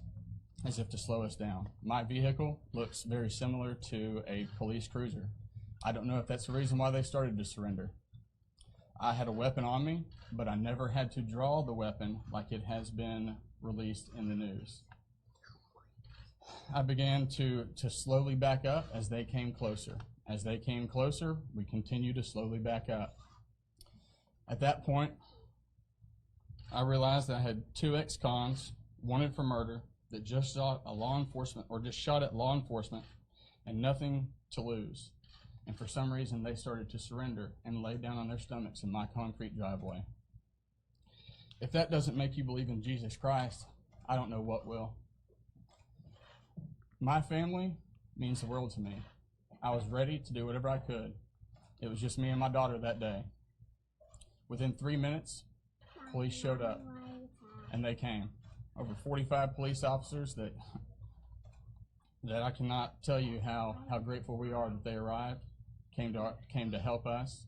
They were already surrendered, laying down on our driveway, and remained there, and that's where they were arrested. I hope that clears up the news, because hearing that you're a hero for just simply calling 911 and explaining what happened and just backing up, even though we did have guns with us, we never had to use them, and that to me is more than a God thing. I was not aware about the reward money until it was brought to my attention. I have not really gone down that road yet. Why is it you think they laid down in your driveway? I think it's because my car looks like a police cruiser. Did they say anything to you? No, not at all. That I had a truck that was recently filled up with gas with the keys in the front seat with a loaded shotgun that I left in the front of my house. And were they going to get to it or not? I have realized how diligent the media is at trying to get a hold of some people that they want some answers from. I've also realized how appreciative the community is for us just simply calling 911. Can you get up here with me? Okay. And this is the reason why I was really excited that the police came as quick as they did. I think that's it. Whoa, guys, so there's the story. I hadn't heard that account before, but obviously he's clearing up. What I thought was, like, we had heard someone helped apprehend these guys. Turns out it sounds like they just, like he said, surrendered in his driveway because it looked like he could have been really stunning. Yeah. That doesn't make any sense to me at all. Like they messed up. I don't understand why they surrendered to him, even thinking he was a police officer, considering they had already killed 2 cops, right? Shot at other cops he's reporting, and so clearly that until that point had not been a deterring factor at all. Right. And also, did we know then? Did they still have? My question is this: maybe we missed these details. Were they armed when they got to his driveway? I don't believe that they were armed. I don't think so either. I heard in a previous report that their car, like one of the stolen cars, was later found with guns in it. So I think that maybe they had ran out of ammunition. Possibly. And then they were just running, and I guess we're gonna try and steal another car, but then they kind of just ran out of luck. It kind of still don't make sense though, because if you pass the mic, guys. Yeah. It kind of still doesn't make sense. Where the simple fact is, these are people who are on the run, and for them to go to even though if they thought it looks like a police car, why go closer and then surrender on the on the pavement? It just it doesn't add up. I feel like honestly maybe something told them in their heads to we're done shooting these guys. We're done with this. We'll still be able to get out of jail maybe if we surrender. But they killed 2 cops just days before, right? Yeah. Security guards at the correctional facility in Georgia. But like Cam said, I think they must have not been armed. They were looking to steal another car, and that's why this guy was like, I was worried they would get to my truck. And then he makes this whole thing about his family and God and everything. But there's something weird about them giving up right there. Could have been a child too. It was a child present as well. And they probably want like the person like that. Oh, I don't want to harm a child, so I don't know about those been, inmates. it could have been anything. Maybe if they somehow had a heart, but they killed 2 guys before. Yeah, I'm not sure I totally buy that. Just because they clearly proved that they were willing to kill, that they were willing to do it like in a lot of sense. And I'm surprised that they just, because he says that he didn't even leave his car really until they were already laying out on the ground. So they just they surrendered so he backed up his car. He backed up his car more. I think he was definitely approaching them with the right sense of caution. Sure. So I don't think he hadn't left his car. Yeah, I think he was backing away, ready to floor it and get out of there just to protect his family if they had pulled guns or showed any kind of aggression at all. Mm-hmm. But so they could have easily ran the other way. Mm-hmm. If they had seen him maybe turn and ran. Or they could have been like drawn everything out, even if they didn't have ammo or whatever, and taken it by force and tried to steal his truck, like he said he thought they would. Right. So I don't know why a small 2-person with 1-child family would deter them from that. But there's something weird about it. But it's cool that this guy came out to be like, hey, let me clarify to the media. The media's been hounding me, saying that I'm a hero for capturing these guys, when really I just called police because this was scary and they surrendered on my driveway. It's weird. Reminds me outside. Yeah, it's a weird case, and I almost think there's more details to be known. But it kind of reminded me of like a previous situation. I was at a medical service award, and I was actually interviewing one of the guys, and he was like a dispatcher. And like he, in the interview, he was like, "I'm no hero. She's the hero because she was being attacked by a bear at the same time while she was on the phone with him." Oh. So like it kind of reminded me of that in a way. Yeah. Yeah, I mean, it was good that he called 911 though before trying to do anything like even escape. And I thought it was interesting that he included he called 911 and then sat down and prayed like he had never prayed before, just showing that he really was scared, I think, in many ways. Absolutely. For his family, especially for his daughter. Yeah, and didn't show the fear enough for those guys to take advantage of him, I guess. Yeah. Which is interesting. Yeah, weird, but I mean, good results obviously in what happened, but didn't expect that. And I wanted to make sure we kind of watched that because we hadn't seen that video, and that just came out yesterday, guys. So we're bringing you just the live trending kind of breaking news videos and events that are happening across the world and across the country. Right now on my sources, we have a couple things coming in. We were also bringing you that awesome air race. What is it? Air Race Classic, which is the female pilots racing across the nation. Earlier this morning it started, and we're still kind of tracking. Check out this map. Here is the tracker. You can see the names in the left hand there. And you can see that there's a big pile up there, kind of on the left side of your screen by that red dot, and that's in Indiana. That's the first overnight stop. So they are now stopped for the day. Okay. There in Indiana. That's why you don't see as many little flags traveling along the line. Most of them are piled up there on the stop. And as far as I could tell, I was kind of tracking this in between us showing it live. I believe that number 10 seriously ended up making it to that stop point first. Cool. So there's a double shot. There's us and the map. Yeah, so it sounds like 10 and 28 is way up there for when it started, right? Yeah, or 24, I believe. But look, I think 28 just came up. I don't know. That just maybe that updated. 24. I know 24 was having a good race, and number 2 over the moon as well. Nice. Two I believe we're the first 3 to land in Indiana. Now, obviously, from Indiana they're going to go, I believe, through Iowa, and then head north up into northern Minnesota. And that, I think, is going to happen tomorrow. That's kind of the vibe I got. Awesome. Well, we'll keep an eye on this. We'll probably follow this throughout the week because it will go on. So we'll keep our eye on this really cool race that started all this morning in Frederick, Maryland. Pretty cool historical thing going on. Guys, if you're watching, let me know where you're watching from.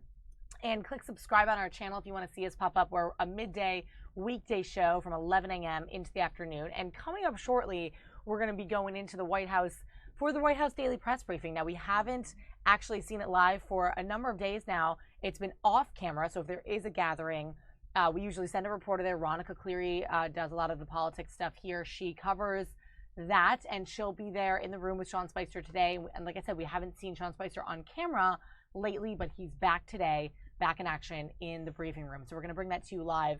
But before then, there's another press conference going on Capitol Hill involving Senator Blumenthal, and a lot of stuff on healthcare today and sort of how the GOP's version of healthcare will affect people who are aging and whatnot. This one might be on healthcare, it might not be, but they're speaking right now. Let's listen in to see what they have to say, and then we'll come back in and jump you over to the White House in a few moments. But he is the cloud. The result is of his own making and is unprecedented.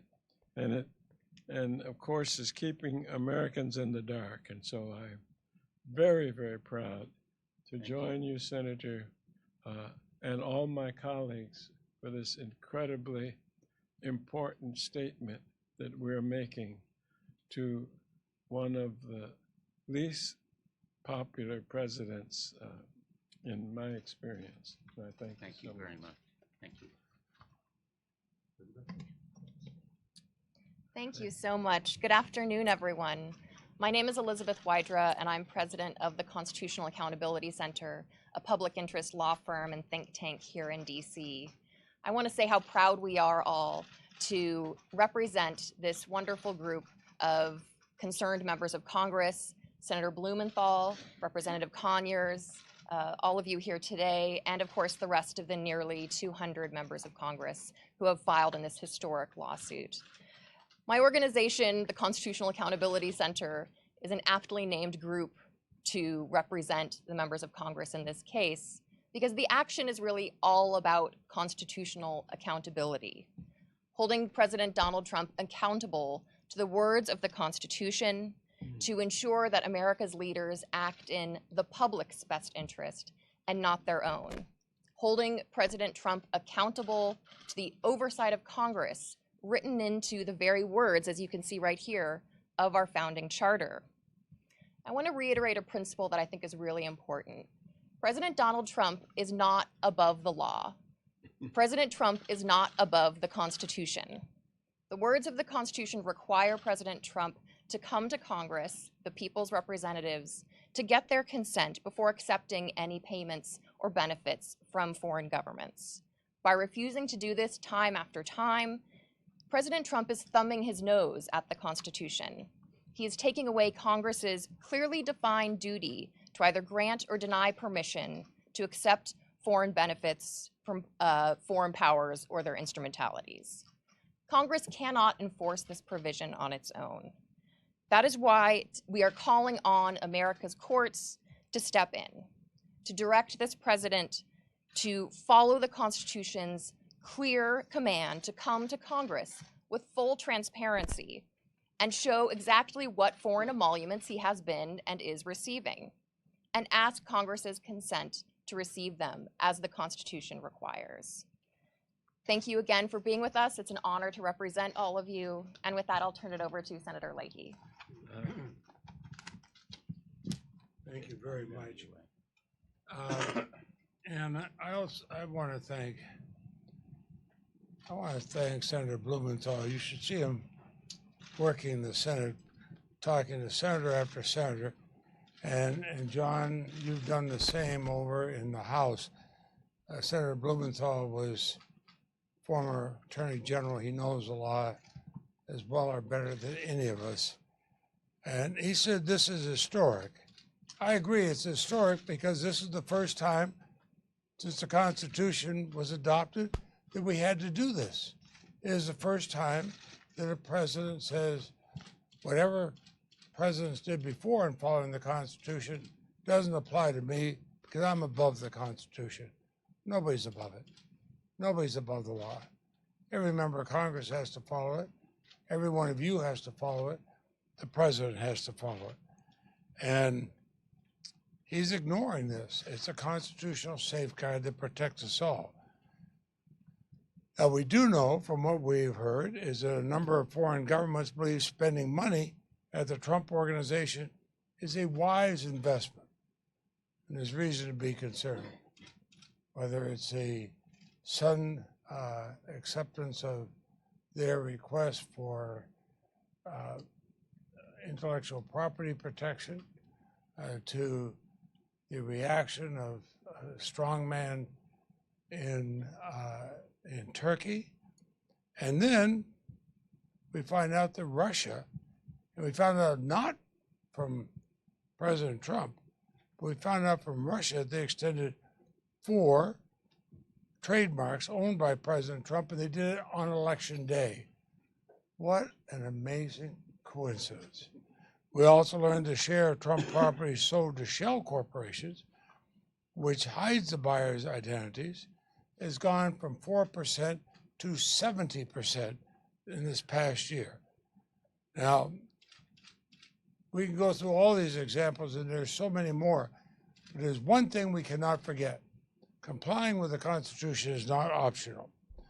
The American people and our constitutional form of government deserve a president who acts solely in the public interest, not in his own personal interest, and a president, when he takes the oath of office to uphold the Constitution, realize it applies to him as well as everybody else. So, Dick, thank you for inviting me. Excellent. Congressman Nadler. Thank you. I start by thanking Senator Blumenthal and Congressman Conyers for leading this effort to ensure that no president is above the law, including this president. Since the day he was sworn into office, President Trump has brazenly flouted the Constitution, which is absolutely clear that the president cannot accept any gift or emolument of any kind from a foreign state without the consent of Congress. In his acceptance of these emoluments, without first obtaining approval from Congress, as the Constitution requires in Article 1, Section 9, which is on the sign over there, President Trump has deprived Congress of the ability to carry out this duty of approval or disapproval. That is why we filed this lawsuit. Under the Constitution, it is our duty as members of Congress to determine whether the president can accept any emolument so that we can protect the nation against improper foreign influence, which may run counter to the interests of the United States. We are being denied that opportunity, and through us, the people of the United States are being denied that opportunity, and we need the courts to protect our rights and the rights of the people of the United States to the full faith and efforts of the president, not undermined by private interests. President Trump has not requested the permission of Congress to receive any emolument. He has not even made the basic disclosures or divested his assets in an appropriate way, as presidents have always done in the past, to remove any areas of potential liabilities or possible conflicts of interest.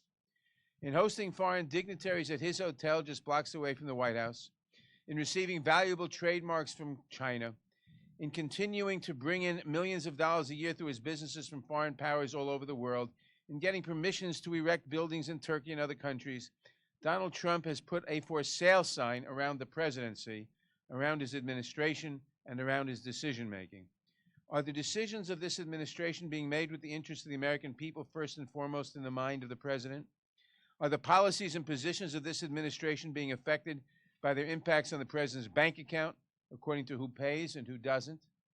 Foreign governments know that there is a clear avenue to put money directly in the pocket of the president. It is not only fair, but critically important for our nation to ask the question, what is the influence on the president? It is an issue of real urgency given the threats to our national security, to our independence, and to the integrity of our democracy. I want to thank the Constitutional Accountability Center for working with us to file this lawsuit. We believe we stand on firm legal ground, but it is true that there is very little case law on the emoluments clause. That is because no previous president has dared even come close to testing this issue. They have all until now respected their duty to Congress and to the American people to be transparent and to put the nation's interests before the interests of their own pockets. This White House seems to believe it can play by its own rules, but we are asking the courts to show once and for all that nothing trumps the Constitution. Thank you. Very good. Senator Udall. Thank you very much. And Senator Blumenthal and Chairman Conyers, I say Chairman Conyers because that's the way you were when I worked with you in the House. And Senator Blumenthal and I go back a long ways. We worked as attorneys general, and he's one of the very best lawyers I've ever known. Let me talk a little bit about why the American people should care about this issue. The founders knew our country could not survive if the president used his public office for private gain. They also understood the danger of foreign influence on our government officials. The founders believed that corruption was one of the gravest threats to the new nation. And in drafting the Constitution, they viewed anti-corruption measures, such as the Emoluments Clause, as essential to preserving an enduring Republican system of government. Of particular concern was the risk that foreign states could use bribes and payments to influence our leaders. They feared that if the president was allowed to accept benefits from a foreign government, the American people could not trust he was making decisions in their best interests. Fortunately, throughout our history, this has rarely been a problem. But as with many things, President Trump has taken us into uncharted territory.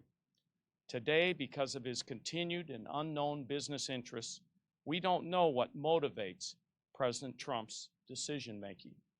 When he makes major policy decisions, is it in the interest of the nation or to help facilitate a business deal in the Middle East?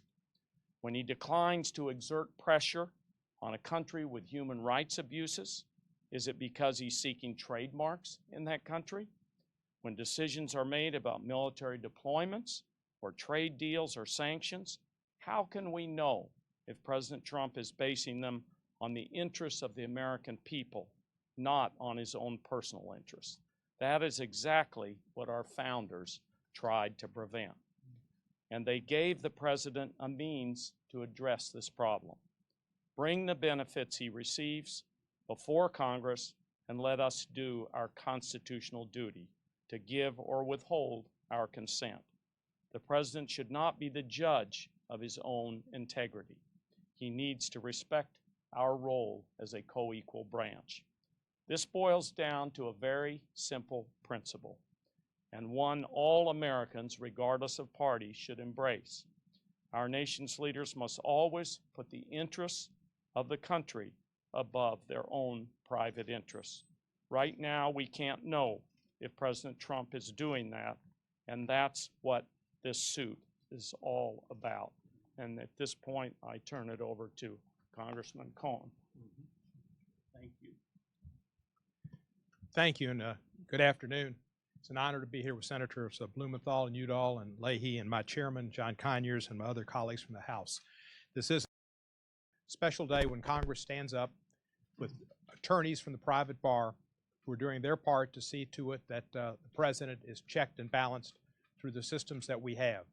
So many of them have come through the courts, and the courts have held themselves up as stalwarts of democracy and supporters of the Constitution. Our Constitution and indeed our country and our democracy are in jeopardy because of the actions of the man who presently holds the office of President of the United States. The Emoluments Clause is a serious part of our Constitution. When President John Kennedy was offered an honorary citizenship by his native nation of origin through his ancestors of Ireland, he asked the Justice Department if he could accept it, and they said he couldn't because it would be an emolument.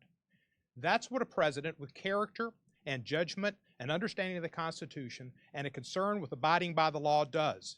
He asks legal advice to see if something is appropriate or not. Something as small as an honorary citizenship, John Kennedy, because of the Emoluments Clause, asked, is this permissible? And when he found out it wasn't, he didn't accept it. This president will accept anything, anything. The issue is not America first, it's is America even second. We know Trump is first. That's a serious issue. This man, before he became president, had a duty to abide by civil law and criminal law as well. Civil contracts. And we don't know that he abided by most of his civil contracts. There were few contracts that he didn't break, that people didn't have to go to court to try to enforce. Vows weren't important to him either. Leopards do not change their spots. And when an individual has Roy Cohn as their Obi-Wan Kenobi, you know you have to be vigilant and bring emoluments clause actions to see to it that their actions are putting America first. Thank you. Thank you. Senator Duckworth. John, I'm going to need a little room. Sorry. Thank you. I'm going to stand up. I'm just going to stand up. Okay. There we go. Thank you.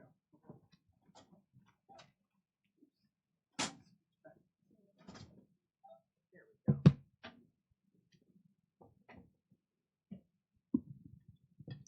Thank you. Before he took office, President Trump had every opportunity to reassure the American people that he would not profit from his role in government. He could have placed his assets in a blind trust. He could have divested from his businesses and relinquished ownership. He could have handed the Trump enterprise over to be run by someone outside of his own family, but he didn't. And that should concern every single American. You see, by maintaining his interest in the Trump Organization, every single time one of his hotels receives a payment from a foreign government, the president is potentially in violation of the Constitution's anti-corruption emoluments provision. When the president decided to go easy on China's unfair trade practices and pledge to honor the One China policy, it was fair for us to ask, was he influenced by the Chinese government to grant the Trump Organization dozens of new trademarks, potentially worth tens of millions of dollars? As the president cozies up to the royal family of Saudi Arabia, it is fair for us to ask, is he being influenced by how the Saudi government spent hundreds of thousands of dollars at the president's own hotel as part of a single lobbying campaign? As the president repeatedly praises the totalitarian leader of the Philippines, a man who has condoned and incite murder, it is fair for us to ask, has he been influenced by the Trump Organization's applications for patents in the Philippines, or by the soon-to-be completed $150 million Trump Tower in Manila? It should never be a question whether the President of the United States is doing what's best for himself versus what's best for the American people. That's why the Constitution requires him to come before Congress before he accepts benefits or other emoluments from foreign governments. This isn't something that the Constitution says Congress has to ask for, though we of course have asked him many times. The Constitution actually requires the president to go to Congress first to help ensure the president is asking in the best interest of the public, not his own. He took an oath, and I was there on that day, that cold day in January, when he took the oath of office. And just like I did for 23 years in uniform, I swore to defend the Constitution of the United States. He took this oath as president, and he is now our commander. And men and women in uniform have considered it their duty, their honor, to defend this very same Constitution. And in just the time that the president has been in office, our heroes have laid down their lives and have bled to protect and defend this Constitution. So with this lawsuit, we are asking the courts to remind the president of his oath. We are asking the courts to remind the president that he swore to the American people on the steps of the Capitol that the Constitution comes first. The good of the country comes before his own business interest. And on behalf of all the men and women who have bled to protect and defend this country in uniform, I want to remind him that there are men and women out there who are bleeding and dying for this Constitution who don't get a penny back, for their own business interests. And he needs to remember that. And I'm so proud and pleased to be able to introduce my good friend, Catherine Clark. Great job.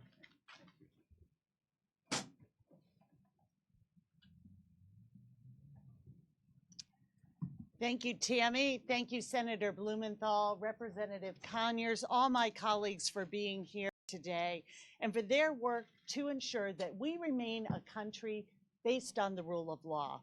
For that is the principle upon which our democracy and our great nation is built.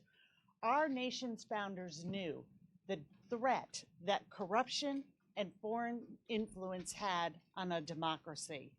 They protected our country by requiring office holders to obtain approval from Congress before accepting anything of value from a foreign government. President Trump has thumbed his nose at the Constitution and this requirement.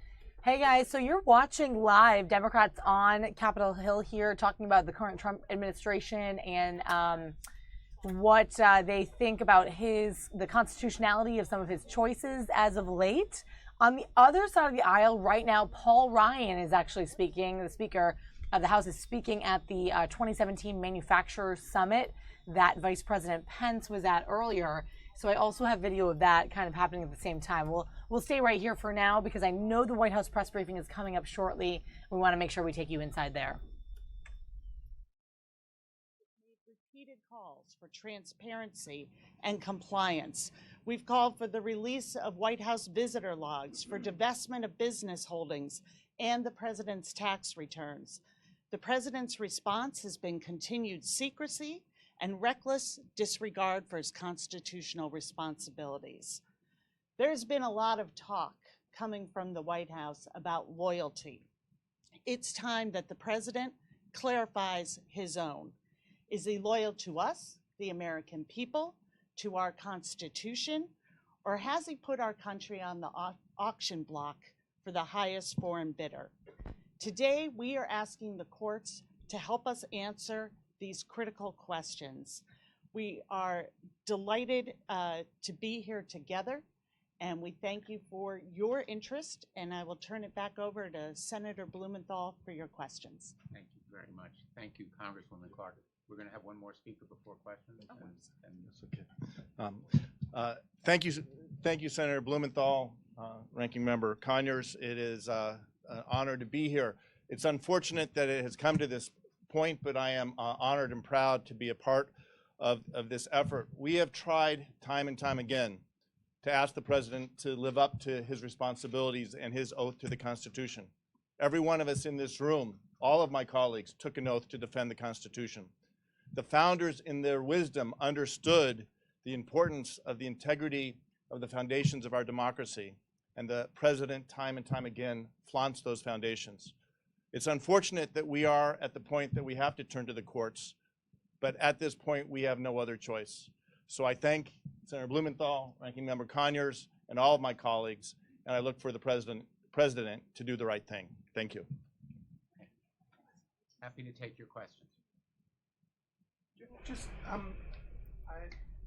All right, guys, let's go over to the other side of the aisle right now. Speaker Paul Ryan at the Manufacturers Summit. We'll jump over there right before we go to see Sean Spicer. That should be coming up next, the first White House press briefing that we've taken live in nearly a week now over at the White House. So we're going over now to the summit. This is at the Grand Hyatt here in Washington, D.C., and it's already in progress. So Paul Ryan at the podium.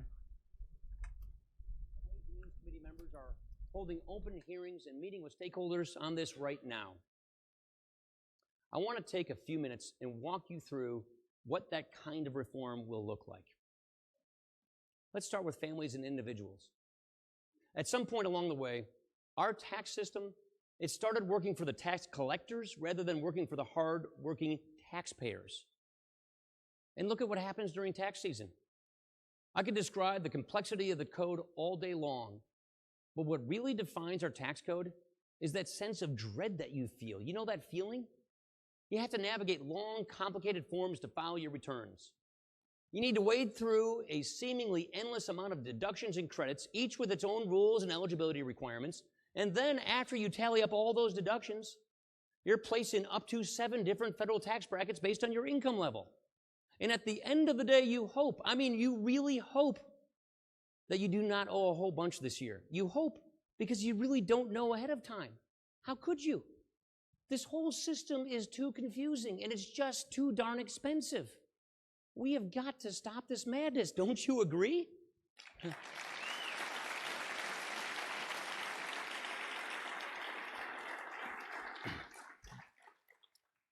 So let's just start over. First, we will eliminate harmful, burdensome taxes, including the death tax and the alternative minimum tax.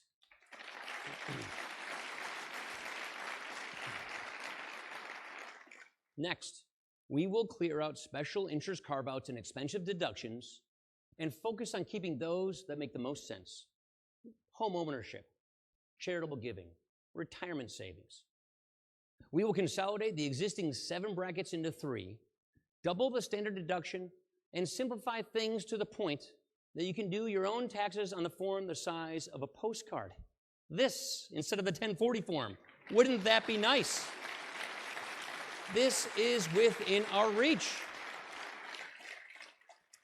And finally, and most importantly, we will use the savings from eliminating these loopholes to lower tax rates.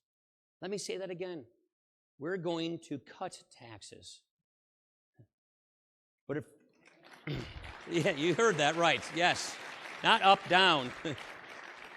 But if we're going to truly fix our tax code, then we've got to fix all of it, both for individuals and for businesses. You know why we're going to do that? Because it's going to create jobs.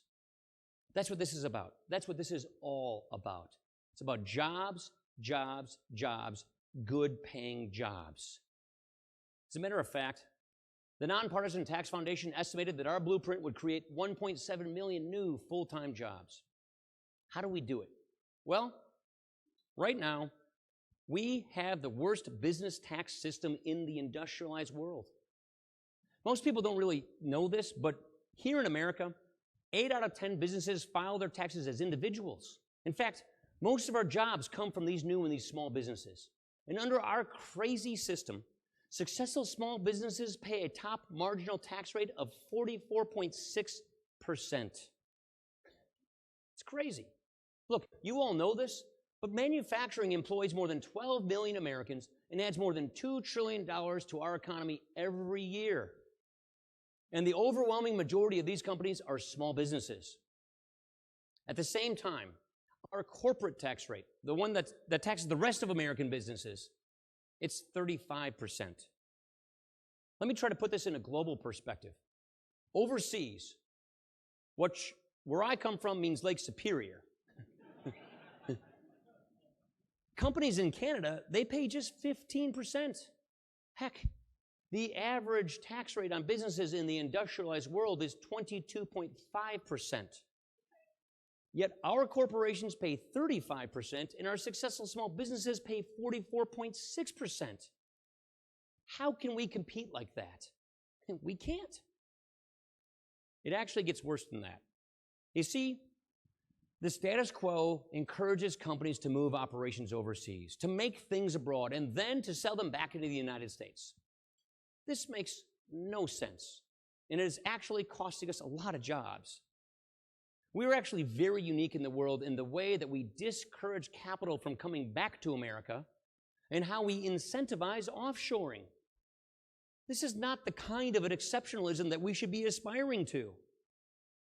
Today, U.S. companies are leaving to become foreign companies when it should be the other way around. We want foreign companies to become U.S. companies. We must think differently so that once again, we make things here and export them around the world. There are so many different ways of achieving this. We in the House have our own idea. And that is one of the things that we're discussing with the administration because we're going to get this right. Here's the bottom line. We cannot accept a system that perpetuates the drain of American businesses overseas.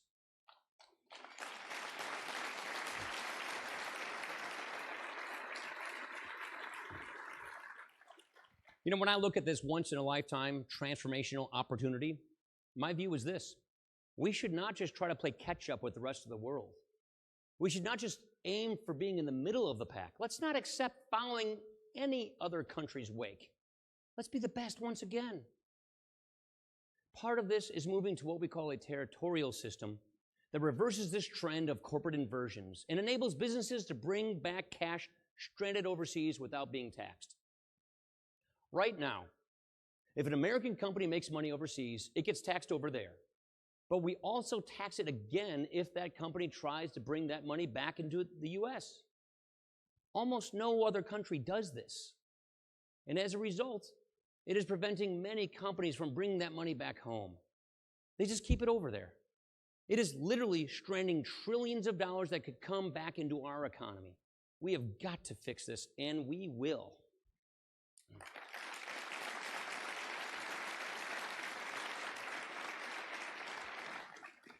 You know, of course, real tax reform means slashing our corporate tax rate as low as possible.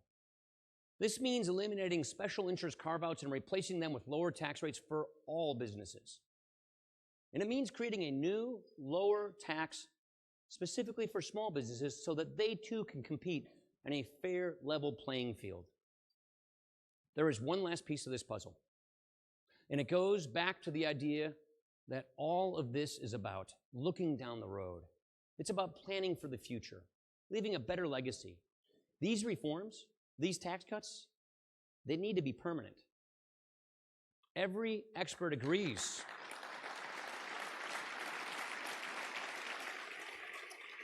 They need to be permanent because every expert agrees that temporary reforms will only have a negligible impact on wages and economic growth. So guys, this is Paul Ryan speaking at the Manufacturers Summit in Washington, D.C. This is happening right now live at the Grand Hyatt here in D.C. But I'm going to switch it up just so you can kind of see a broader scope of what else is happening. We had earlier here Democrats on the Hill answering some questions now. There's Senator Blumenthal answering some questions about their feelings on the Trump administration right now. So maybe you're tuning in to check that out. But we had that on for quite a while. They're kind of rolling it out. So before we go to the White House press briefing, because I have not seen it come up yet, you have been following perhaps our coverage all last week of, or at least Wednesday for sure, of the Alexandria shooting at the baseball field in Alexandria, which actually was slated to reopen again for games, for Little League games yesterday. But the weather, the inclement weather, the rain actually delayed that. So it's opening again today, and they're going to be scheduling some of those local recreational community games and holding a brief opening sort of ceremony, I think, and prayer to sort of memorialize, I guess, the victims and what happened last Wednesday. But so we've been seeing a lot of stuff come out from this, a lot of people's accounts.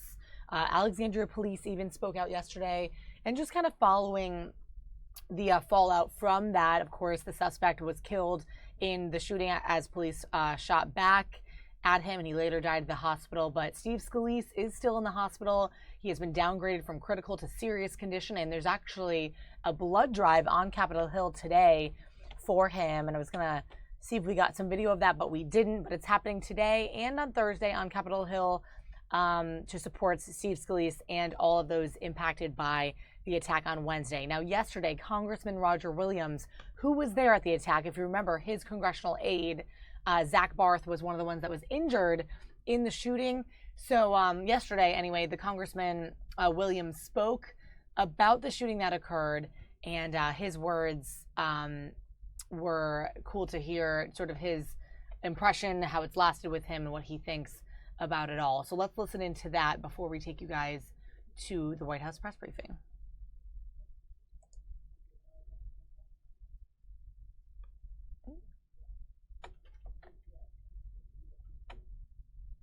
About Officers Griner and Bailey. They risked their lives to save ours. And they stepped forward when they could have easily stepped back. All of America should be grateful every day for law enforcement officers around this country. My family and I will be forever grateful to these two. I'd also like to take this time to update everyone on Zach Barth's recovery. I was with him most of the day Thursday before the baseball game. He is doing exceptionally well and is in good spirits. He has been taking time off with his dad by his side.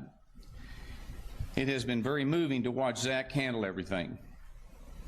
He is constantly asking how everyone on staff is doing and worrying about others rather than letting us worry about him. I believe that says a lot about this young man's character and upbringing. He is selfless and brave, and I could not be more proud to have him in my office representing this great district. Lastly, my family, my entire staff, and myself would like to thank everyone in Texas District 25, as well as around the nation, for the overwhelming amount of support and kind words we have received.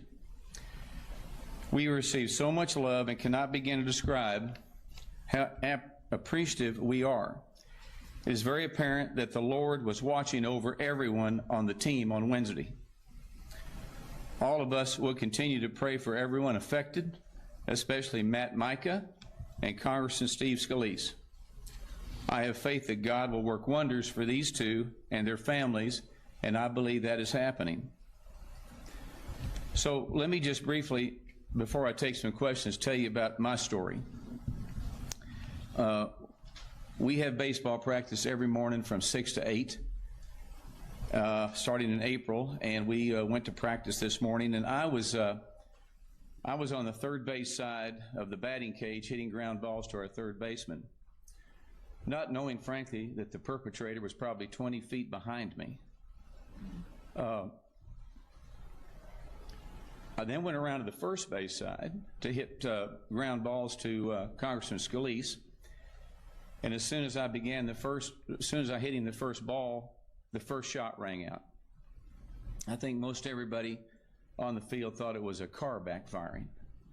But right after that, the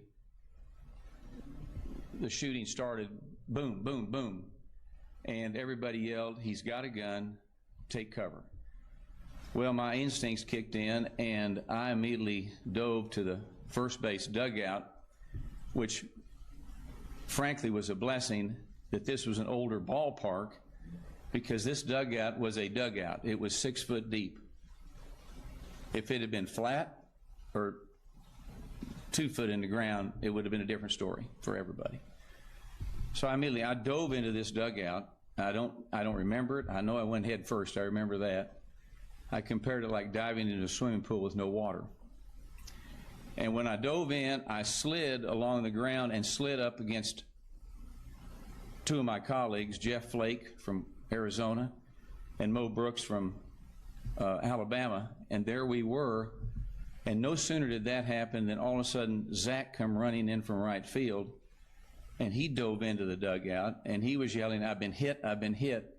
He was bleeding. And there was just a lot of heroes that day among my colleagues. But at that moment when he landed there, Mo Brooks took his belt off his baseball pants, gave it to Flake and myself, and put a tourniquet on his leg to stop his bleeding. There was about 10 of us in that dugout. And they went all from old guys like me to 10-year-old Jack Barton, Congressman Barton's son, who was in that dugout. Everybody was concerned about saving him, protecting him. And I got to tell you, this guy was shooting and shooting and shooting. He was trying to get to the first base side of where we were, but a gate would not let him get on the field. If that gate would have been unlocked, it would have been a different story. It seemed like forever before the police got there, although they did a great job. They said it took 3 or 4 minutes, but that's a long time when a guy's shooting at you. And we didn't ever hear any of our people shooting at all. And we weren't sure whether there were 2 of these shooters or not. Finally, we heard the Griner and Bailey begin to fire back, which I got to tell you was a fabulous sound. And they literally kept this perpetrator from going on the field and massacring everyone. If they had not been there, it would have been totally different. All we had was balls and bats to defend ourselves. And so the bravery of these 2 people, when Officer Griner was shot, I received reports that Officer Bailey got shot 5 times in the chest, but he had a bulletproof vest on. Finally, the police came from the Alexandria Police Department. They were able to kill this guy. When the firing stopped, people started yelling, "Get out of the dugout, get out of the dugout," but we were concerned that we didn't know who that was. We didn't want to get out of the dugout. But finally the police came, took us to a staging area and began to get this situation under control. Matt Micah was shot twice. Steve Scalise was shot. We don't know, and I wouldn't even guess whether it was the first or second shot or third shot, but he was in the outfield. That's a horrible feeling, to have your colleagues and comrades and you just can't do anything for them. Zach, out of my office in center field when the firing started, he ran to the right field foul pole thinking he could get as far away from the shooter as he could. The shooter aimed at him 3 times and missed. And I guess hit him in the leg on the 4th time, and Zach made his mind up that the only safe place he would have to be that dugout, and he ran from the right field foul pole to the dugout. Unbelievable amount of bravery. So without the Capitol Police, we wouldn't be here. That's just the bottom line. I want to thank them more. I think it just shows the thin blue line held, and for that we're grateful. It's a day I won't forget, but it's also a day that we're blessed that it turned out like it did. And when you have a 10-year-old and a 72, 73-year-olds in there, and those like me are a little younger than that, we have a bond that will never be broken. I just hope that we use that day as a day to begin to think about how precious life is. So some of the things we yell and scream about in Congress are maybe not that important. And then we begin to get some, maybe dial it down the tone a little bit and begin to do some things and agree to disagree, but not get violent about it.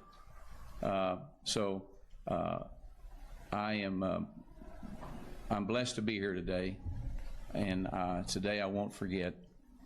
But I am, again, forever indebted to Bailey and Griner for what they did. And then to end my story, later that evening, Zach and I were able to go to Capitol where they had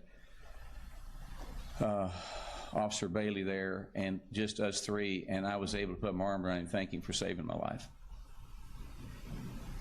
Congressman? Yes.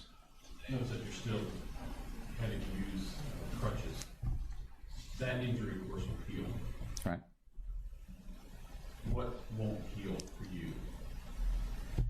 Well, that's a good question. My injuries will heal. I think the thing that I think about most is what could have happened, but I'm going to quit thinking about that and be thankful for what did happen. I don't think I'll ever forget the sounds of the gun he was using.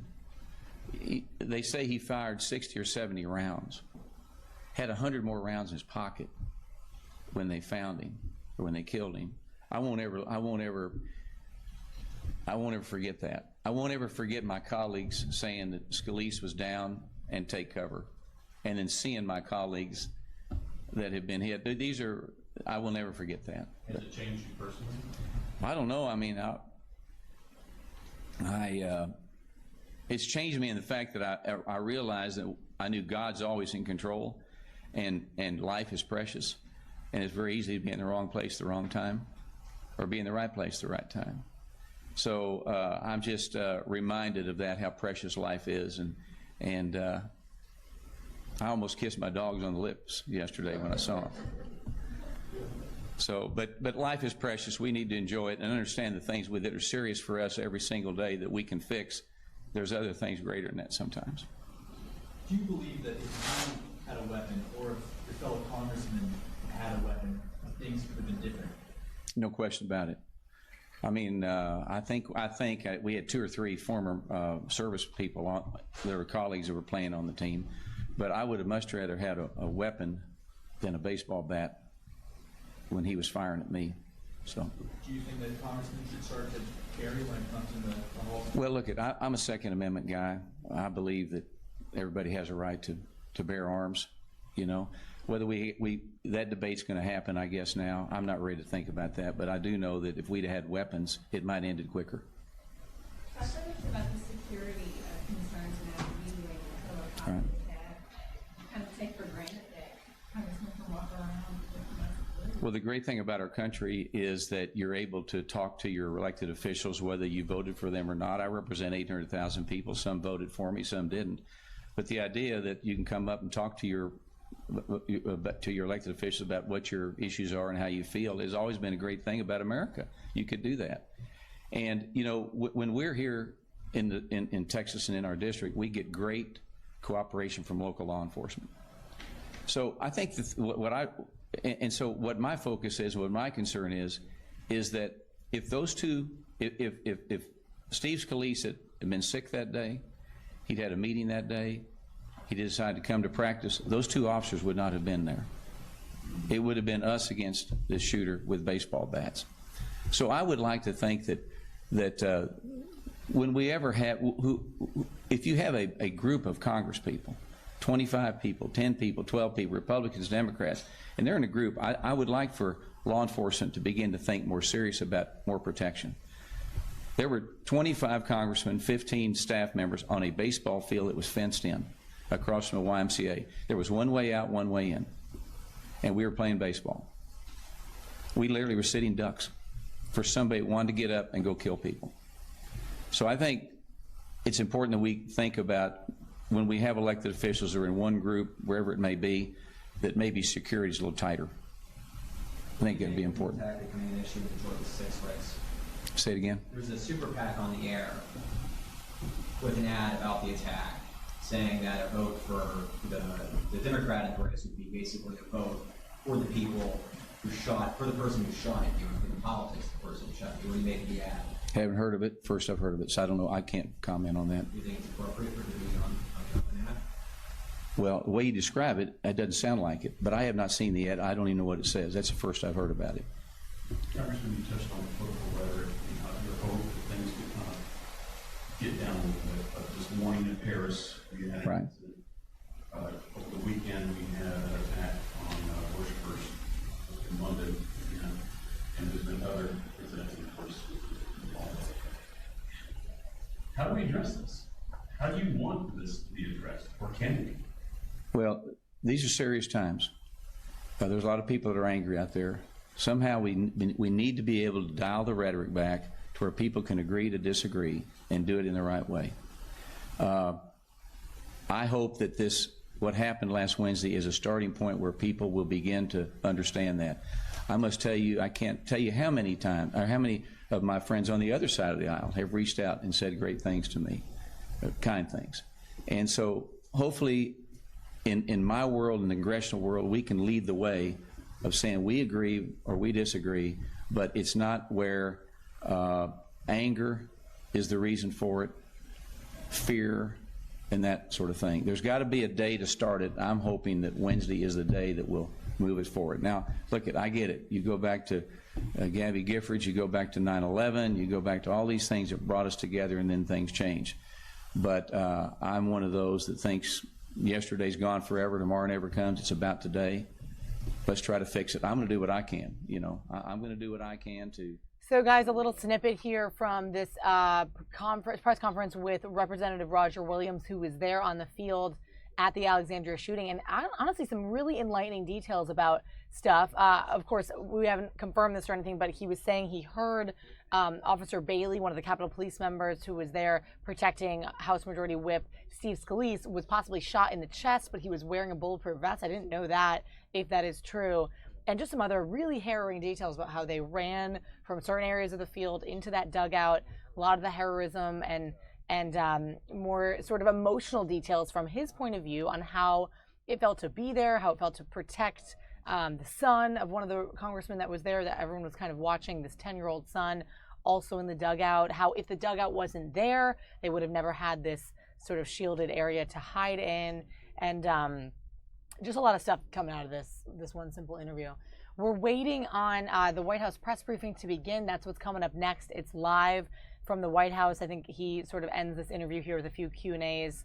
But Aurelio, I'm reading your comment. Glad the police were properly trained.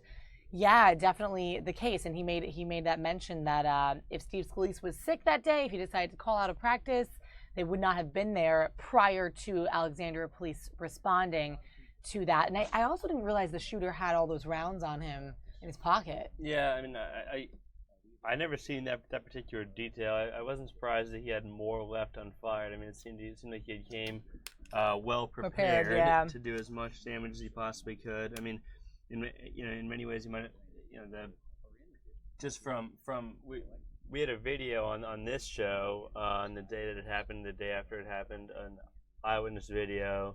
Right. Taken on someone's iPhone, where you kind of hear the shots, and I think it's just from going back to that video and putting it together with this press conference is very fortunate. And I've said this a couple times. It's fortunate it wasn't worse.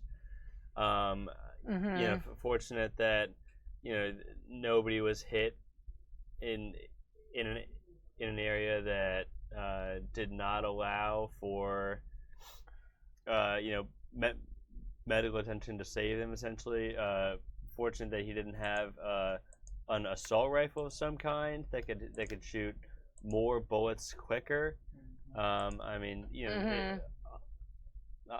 obviously horrible, obviously terrifying, but I think really fortunate that it wasn't worse.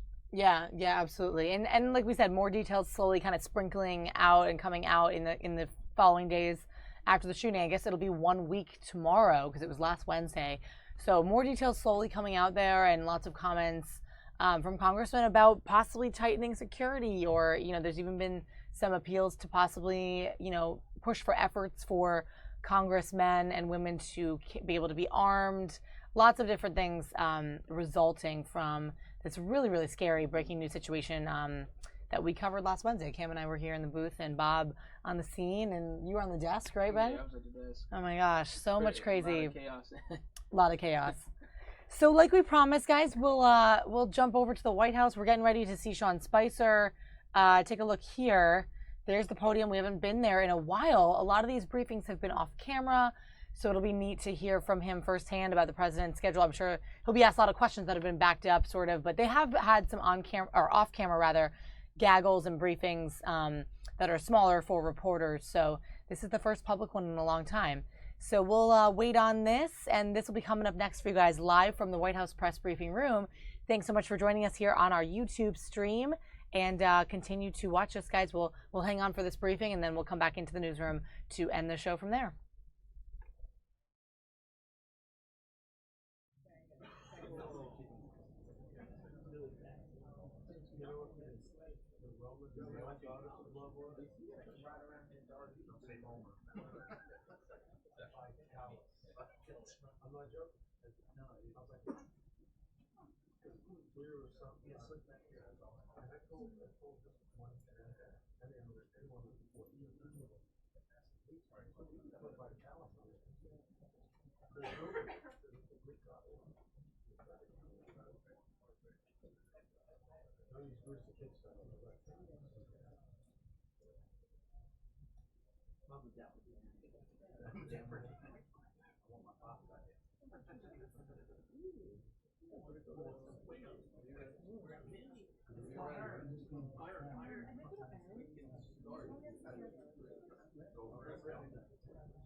Okay, guys, while we wait for Sean Spicer to come up, I want to read you some of the breaking information that I just found out related to the Alexandria shooting. We just heard from one of our Capitol Hill reporters for Fox News that Senate Minority Whip Steny Hoyer was went to visit House Majority Whip Steve Scalise in the hospital. He said that he was tired, according to his, that's the description that he used. But he also met with Special Agent Crystal Griner. She was one of the Capitol Police that was there to protect Steve Scalise, and then ended up getting involved in the shooting. Her bones have been shattered, and she had a restructuring of her leg and foot. That's the updated information. But she was in great spirits, according to reports. Now, lots of people are talking about more security for widely attended congressional type events where there are going to be these types of people in the forefront, in the public eye there. And so that's what the talks have been. But that's just the reports from Steny Hoyer about what it was like to go visit Steve Scalise, saying that he was tired when he visited him, and just a little report on Special Agent Griner as well. So it seems like she's in good spirits and doing well. And I know we saw David Bailey throw out the first pitch at the congressional baseball game. So that was cool footage to see him on crutches, but seemed to be doing better even a couple days, or rather the day after, when they had the game scheduled. So good news there. It'll be nice to see once everybody kind of heals, gets Right. out of the hospital. That'll be just a big moment as far as moving forward from this issue. Mm-hmm. Obviously thankful that nothing more serious happened, and once everyone's back to maybe not 100%, but at least back to their daily routines, Mm-hmm. that'll be a big step, a big moment. Yeah, definitely. All right, guys, we'll leave you here inside the White House. This should be coming up shortly. And, stay with us. Sure.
Okay, I think I should stay down. But...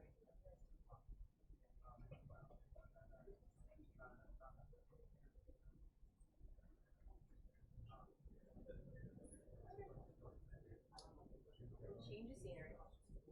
Well, that's what we're hearing. I heard this over the course of the past 24 hours that we take over once the ball, which could be equivalent to a death position. That would be a press operation on a regular basis, but also all of the communications directly. We'll hear from Sean today about what the White House and what we've noticed over the course of the past week or so is that these on-camera briefings are becoming fewer and fewer.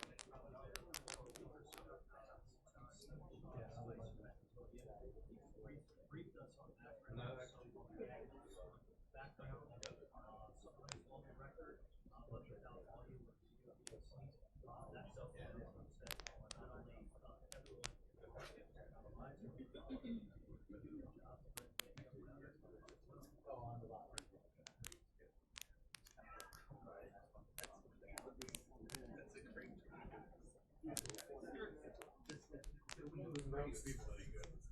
All right, guys, thanks for sticking with us here on Fox 5 Live. We're coming up with the White House press briefing next. You can see here everybody's getting ready. The reporters are there. This is the first one held on camera in a long time. So we'll see what Sean Spicer has to say. Been hearing rumblings of if or not Sean Spicer will be at the forefront of doing his press secretary duties later in this administration, or if he's sort of backing away and focusing on other duties. But those are just kind of rumblings in the news, not really confirmed. So we'll hear, maybe some reporters will ask him that direct question today. But we'll have to see. So waiting on this right now. This is in the White House press briefing room, and Ronica Cleary is there today. She's one of our political reporters, and she'll be reporting back on our evening shows about this, among other things, in today's news with politics. But we're still waiting on him to come out, and hopefully it's shortly after this moment here. But let me know if you have any thoughts or comments, and you can leave them in the live chat. We'll try to answer your questions. Let me know where you're watching from and what you think. Thanks. Here we go.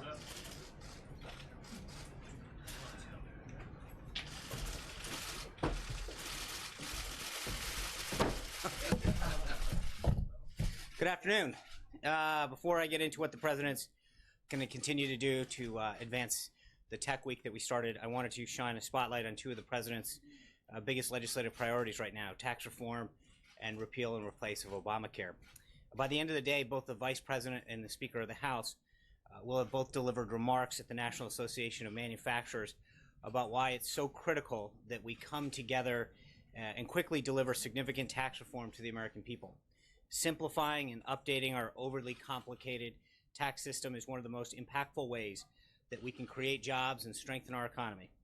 And I think that's something that everyone in this town can probably agree upon. There's also major agreement between the Trump administration and Republicans in Congress on what any significant tax reform package must include. And frankly, I saw some of the Democrats earlier today, and I think there are some that share those general philosophies as well. We want to make it easier for companies to sell American goods abroad and turn that success into jobs here at home. I think we all recognize that what I think every American also agrees with, which is that we need to simplify our tax code. Depending on the estimates you look at, taxpayers and businesses spend anywhere between 6 billion to almost 9 billion hours complying with the IRS's requirements. Those are frankly billions of hours that they're not building things, growing businesses, buying goods and services from other American businesses, spending time with their families, pursuing a personal hobby, and we must reduce that unnecessary burden in terms of both the burden and the time. Perhaps most importantly, we also agree that we need to get this done sooner rather than later. That's why we're working hand in hand with House and Senate leadership and hosting regular listening sessions with outside stakeholders like the one that's being conducted currently in the Roosevelt Room here at the White House with trade associations from the tech industry to iron out details and get their input on what needs to happen. We're also committed to seeing the repeal and replace of Obamacare through Congress. Obviously, the Senate is where the action is right now. This week is the deadline for insurers to commit to selling plans on the Obamacare exchange during the upcoming enrollment period. And unfortunately, we're continuing to see signs of its complete failure as data from more and more states comes in. Last Friday, the New Mexico Health Connections, one of only 5 remaining of the 23 co-ops nationwide that was created by Obamacare, proposed hiking its rates by nearly 80%. And just today in Iowa, where the president will be traveling tomorrow, the only insurer left in the Obamacare exchange proposed a 43% rate hike for next year. With almost every day that passes, another insurer either leaves the market or raises its rates by double digits. The American people can't afford to front the bill for this failed law any single day longer. It's time to repeal and replace Obamacare, as Republicans have promised for a while. Looking ahead this week, Tech Week, as I mentioned at the front, continues following on a very productive set of meetings and working groups with some of the country's biggest CEOs yesterday. The president will visit Cedar Rapids, Iowa tomorrow, where he'll see firsthand the transformative power of technological innovations in agriculture at Kirkwood Community College. Kirkwood's agriculture science program is a national leader and widely recognized as a center for innovation in the ag sector. And on Thursday, we're bringing 2 emerging technologies to the White House that have the potential to revolutionize our economy: drones and universal broadband. The president will see demonstrations of how these technologies will contribute to the 21st century economy and how the government can ensure that their safe adoption leads to the best possible outcomes for the American worker and American businesses. With that, let's have some questions. Katie. Thanks, John. My first question is, does the administration have anything to say to China about the death of Otto Warmbier? Well, I think the president has spoken very clearly about how he, the First Lady, and our country feels about the loss of this American. And obviously, when you look at how he was handled, it's something that we will continue to apply economic and political pressure and try to continue to work with our allies. We've had, I think, positive movement on China over the past 5 months of this administration. And we'll continue to work with them and others to put the appropriate pressure on North Korea to change this behavior and this regime. Steve. John, just following up on the president's meeting with the Ukraine president, would the president like to see Russia get out of eastern Ukraine, and does he see Moscow as the aggressor in this conflict? I think we've been clear that, yeah, I mean, obviously, that's part of the reason that there are sanctions, is because until they are out of eastern Ukraine, we're going to continue to have sanctions on Russia, and we believe that that is Ukraine's part of Ukraine, and so therefore, until those sanctions will remain, it was something that obviously came up to discussion with the president today. We'll continue to advocate for that. And does the president support the Senate sanctions that are now going to move to the House? I think we're going to wait and see what happens in the House before we weigh in on that package. It's not just the package. I think there's some other areas of that package that we need to work with the House and Senate on if it comes back to, depending on how it's handled in the House, that we have to address. But as is usually the case, we won't have a statement of administrative policy until it advances through the House. Jessica? Thank you, Sean.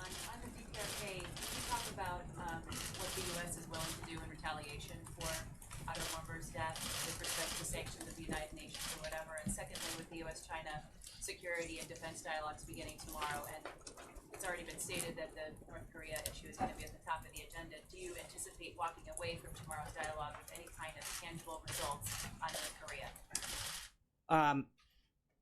We have been very forceful in our political and economic pressure that has been applied in North Korea.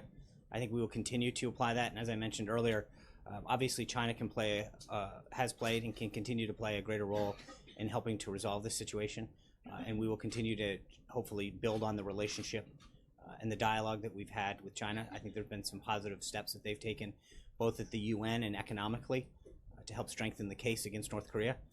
But I'm not going to get ahead of where we may or may not go, and obviously we hope that those discussions with China are productive and continue to move us forward. Gabby?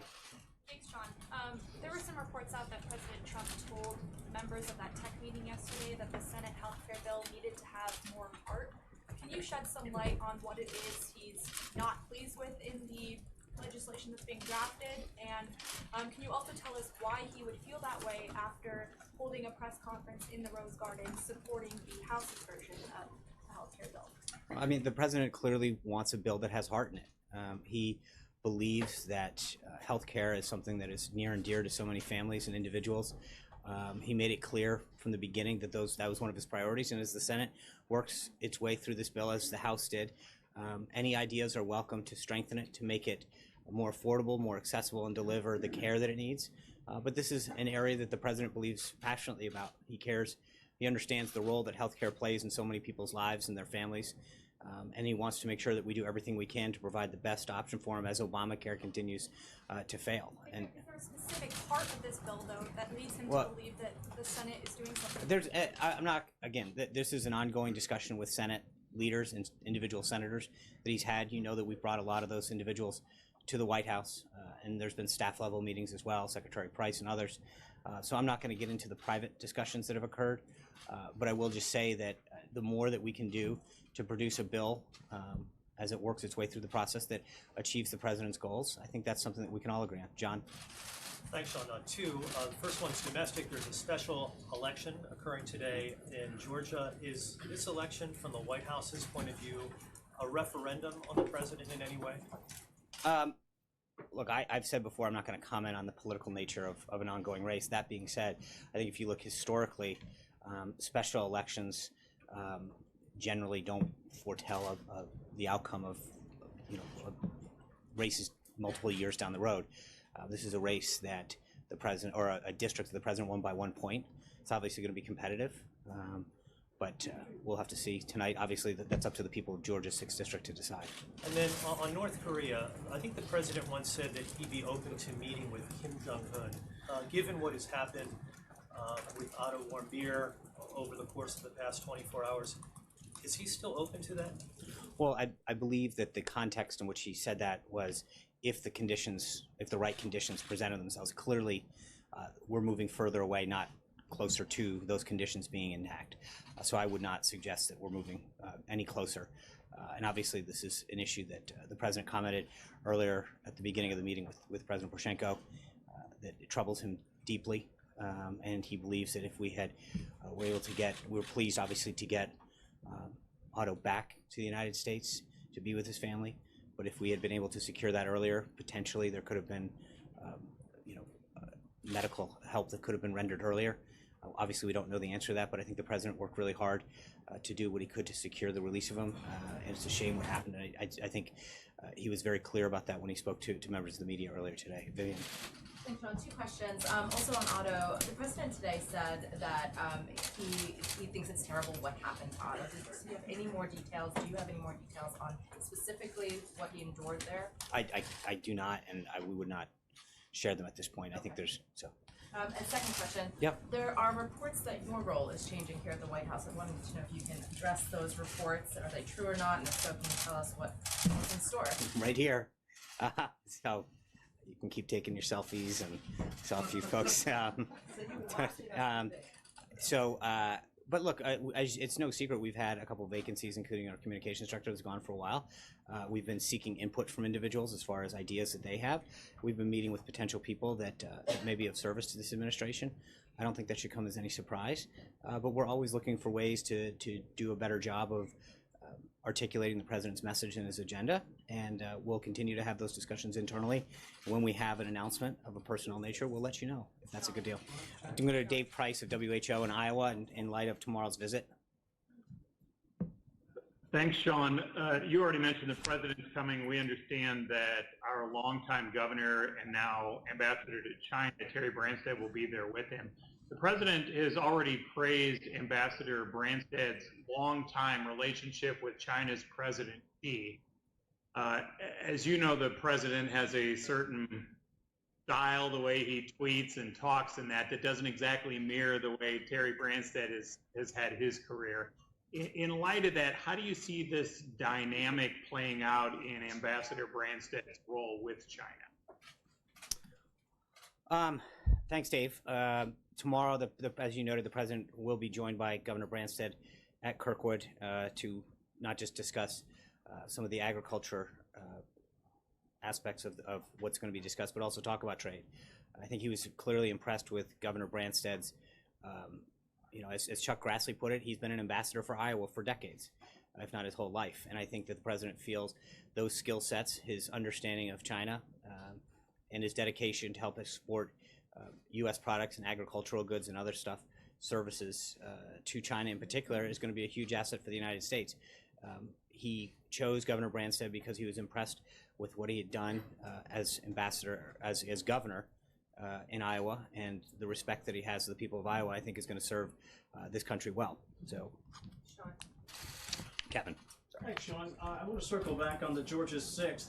Is it fair to say the president will be watching with great interest the race that happens tonight? And what's his message? I know he had a couple tweets. What's his message to the people of the Peach State as they consider the direction for that particular district? And if I could follow up. Okay, so just so we're clear, I'm not going to comment on political races. That being said, as I've noted before, it's no surprise that the president is going to support Republicans up and down the ticket, especially to maintain our majorities in the House and the Senate as we move forward. So obviously, as you've noted, he has tweeted about that. He believes that there's a clear and stark choice, but I'll leave it at that. Let me ask you about the communication shop here. I know that you're probably wearing more than one hat at the moment, and yet there's been a great deal of unrest, certainly in this room and perhaps in other spaces, about a lack of press briefings, a lack of communication with you directly outside of, say, the office. I just wanted to know if you would sort of unpack the idea behind fewer on-camera briefings, just to sort of help make sense of what's going on. Sure. I mean, what I'll tell you is I've said it, look, I've multiple times prior to actually taking the job in December and January, explained that, we're going to do what we can to communicate our message.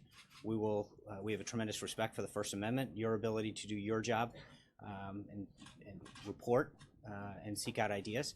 And then we're going to work with you. I think the briefing is one aspect of what we do. We're here really early in the morning and really late at night, available to all of your questions, whether it's email or in person.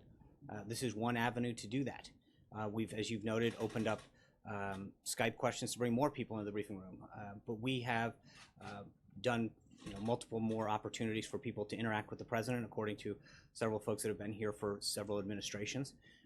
We've looked at a lot of data that suggests that when you look at the number of availabilities and interviews that the president's given, it's pretty significant compared to past administrations. So I think that while you guys will always advocate for greater transparency and more access, I think that we have done a very good job of not just providing opportunities here at a daily briefing, but also making ourselves available as a staff, almost 24 hours a day when it comes down to it. And I think you look at the steps that we've taken to give access to reporters, and I do think it's pretty significant. I understand you'll always have issues, you'll always want more, and that's fair. I mean, that's your right. That's what a lot of the press is there to advocate for. You have an association that does that as well. And I think that you'll continue to fight for it. We'll continue to do our job, and hopefully, but I do believe that if you look at it holistically, you'll see that we have a staff that's very accommodating, tries to get to and responsive to your questions. Sean. Richard. Thank you, Sean. Two questions. Yeah. Yesterday, the Quebec Premier was in town to talk NAFTA, and he met, among others, Secretary Ross and the Governor of Kentucky, Matt Bevin. And the Kentucky. I'll let you say it. Well, no, I was just. I thought you said Connecticut. No. And the governor said that he needs good quality aluminum. His home builders need good quality softwood lumber. Is the president receptive to this type of arguments in the negotiation with NAFTA? You mean with respect to Canada? Yes. Look, I think that Wilbur Ross and the Department of Commerce has made it very clear with the softwood lumber case that they want to get a better deal for our country. I understand the governor's point, and we're going to continue to work through the proper channels in dispute resolution settlement to get that to achieve our goals and make sure that the concerns that we have are settled correctly through the mechanism that exists. Speaking of Kentucky, I'm going to go. Hold on. Yeah. Today is World Refugee Day. Does Yeah. the president feel that refugees are a threat to American security? I think the first and foremost thing that the president is concerned about, obviously, you take an area like Syria, for example. He's been very focused on trying to get countries to agree and to work together on creating safe zones. Because refugees, for the most part, in a lot of areas, would rather be in their country where they're from safely, have a place to raise their family and not be resettled. That's our number one goal for them in those cases. But number two is I think the president's also been very clear. His number one goal as commander-in-chief is to protect our country, our homeland, and our people. And that he needs to make sure that people coming into this country are doing so through peaceful means. And so his number one priority, as the number one priority of any leader is to protect their people first and foremost. But then obviously, as we look throughout the globe and find areas and regions that need support, we've tried to work through diplomatic and economic channels to create solutions. Speaking of Kentucky, though, I'm going to go to Will Clark, who's at WAHS. Sean, thanks for taking my question. My question is about the administration's position on coal. The administration had, during the campaign, said they wanted to bring back coal jobs to eastern Kentucky. Now there's a lot of those coal miners in that part of the state who are saying that they want tech jobs. They're going back to college to get the skills for those jobs.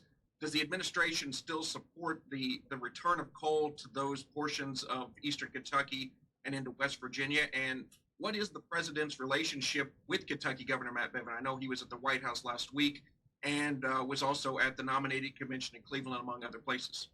Yeah, he has been here a few times. I think they have a fantastic relationship. Governor Bevin has been a great advocate.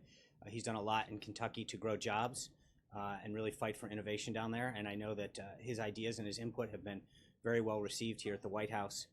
And we want to continue to work with him. I think with respect to your question, Will, it's not really a binary choice. I think the president wants to continue to and has supported several measures to really restore the coal industry and to bring it back. And then, to touch on the theme of this week, we want to do what we can to really focus on technology, helping our government bring back jobs, create new opportunities for our country, for jobs. We talked about this a couple weeks ago when we talked about workforce development, or it was only a week ago, I guess.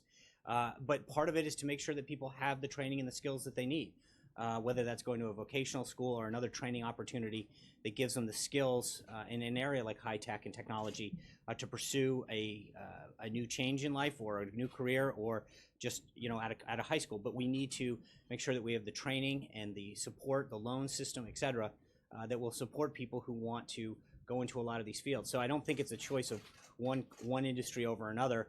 Obviously, the president has and will continue to do a lot to support coal, especially the clean coal industry. And at the same time, make sure that we have opportunities to give the workforce of the next century or the Americans the skill set to compete. And that's something that Secretary Acosta spoke from this podium on extensively last week. Thank you, Sean. Has the president seen a draft of the Senate healthcare bill? I don't know that. I know that there was some chatter today. I know the president has been on the phone extensively with the leader and with key senators, so I don't know if he's seen the legislation or not, but I know that they've been working extremely hard, and the president has been giving his input and his ideas, feedback to them, and he's very excited about where this thing is headed. Do you know if anyone on the staff has seen a draft of the bill? I don't. I know that they are up there working hand in glove with them, so to the extent that I don't even know, where we are in terms of a final plan. I know that the staff has been working very closely with the leader staff, with Senate Finance and others. So I don't want to get ahead of an announcement on Senator McConnell saying when that final product is done. So I will refer you back to him. Jennifer. I think it's kind of two questions. If that's okay. Of course. So the first one is just in the last few minutes, Gary Cohn spoke at a meeting and kind of laid out a September timeline for a bill on tax reform to actually get to the floor of Congress. Is that realistic as far as timelines go? We've heard a lot of different things that keep getting pushed back. We haven't gotten to a final vote on healthcare, let alone, all the other things that have been talked about. Do you think that that's actually going to be a realistic timeline? I think we're working really hard. I think you saw the Speaker and the Vice President, as I mentioned at the top, both talk about this. There's a strong commitment to doing it, and I think it's frankly bicameral and bipartisan. I saw Senator Warner from Virginia earlier today talking about his concerns with the corporate tax rate and the need for it to come down to the 20s. That's great. We would love his support on a package like this. So I think that there's going to be very bipartisan, bicameral support for tax reform. And as we move forward on this, the degree to which we can get some of those individuals to join on and craft a bill will determine the schedule. But I think that's mostly a congressional timetable that we have to move with. And will there be outreach to Democrats in that timetable? I think they've already met with some Democrats, and they'll continue to. But I don't. That has been part of the plan. It's already been part of the plan. They'll continue to reach out to members of Congress that share these goals. The other question is just on Ford. Today announced that they're going to be, building this new factory in China. Right. The president won kind of was very declared victory when this plant was not going to be built in Mexico. So one, is there an administration reaction to the decision to go there? And then two, there's been some signs that the administration wanted to get tougher on China and autos. Are we going to see that really well? Well, with respect to your first question, Secretary Ross has put out a statement with respect to Ford's decision. And I think the general consensus is that the president wants to create a tax system that companies want to come back and bring back jobs and manufacturing here in the United States. And once we can pass that plan that you just asked about, that really gets our companies more competitive, doesn't leave them with the highest tax rate, and also deals with a lot of other aspects about our business tax code that puts them at a disadvantage to their foreign competitors, then I think you're going to see more and more companies not just go to other countries, but come back to the United States, grow in the United States, manufacture more in the United States. And that's where I think overall we continue to see the need to have tax reform to achieve those results. Sarah? Thanks, John. The president today said that if Otto Warmbier had been brought home sooner, the results would have been a lot different. Does the president believe that the Obama administration is partly responsible for what happened to Otto Warmbier? The president was pleased that he was able to work with the State Department and get Otto home as soon as he could. But I think when you realize what happened, the president believes that had it happened sooner or quicker, potentially there might have been additional medical resources that could have been provided. He's just obviously saddened by this entire situation, and just would have hoped that it could have been resolved earlier. But, yeah. John, thanks, John. Just wanted to ask, the House Freedom Caucus and at least 3 GOP senators have suggested that the August recess should either be scrapped or just greatly shortened until more business can be done. For sure, get an Obamacare repeal bill through, at least make the first step on tax reform. Is that something, could the president support either scrapping or shortening the August recess? Or? I think that's going to be up to the House and the Senate to determine their recesses. We don't get involved in their schedule, and so I'll let Speaker Ryan and Leader McConnell decide what's appropriate in terms of their. Is the president satisfied with the pace the Congress is moving? If we continue to move forward with health care the way that we've been told we're going to, and that I think we're great. We've got our priorities. We want to get health care done. We want to get tax reform done. And obviously the president's spoken very extensively about infrastructure. If we can get those done, I think we feel really good. Hallie? I'm sorry. Can you get those done by August? We'll go as quick as Congress wants. It's a little out of our hands. But as soon as Congress can do it, we'll do what we can. You saw when the House had its bill up, the president worked feverishly to make sure that he did everything he could to get it over the finish line. I think we'll do the same for all those other scenarios as well. Hallie. Sean, I have one on North Korea, but I'd like to follow up on healthcare there. Yep. You were around when Republicans were criticizing Democrats back in the day of Obamacare for it being, as you put it fairly recently, jammed down people's throats. You said it was rushed, it was secretive, that was the criticism. So how is what's happening now with this bill getting crafted, frankly, behind closed doors, any different from what Republicans criticized Democrats for doing? I think we wanted to be part of the process back then.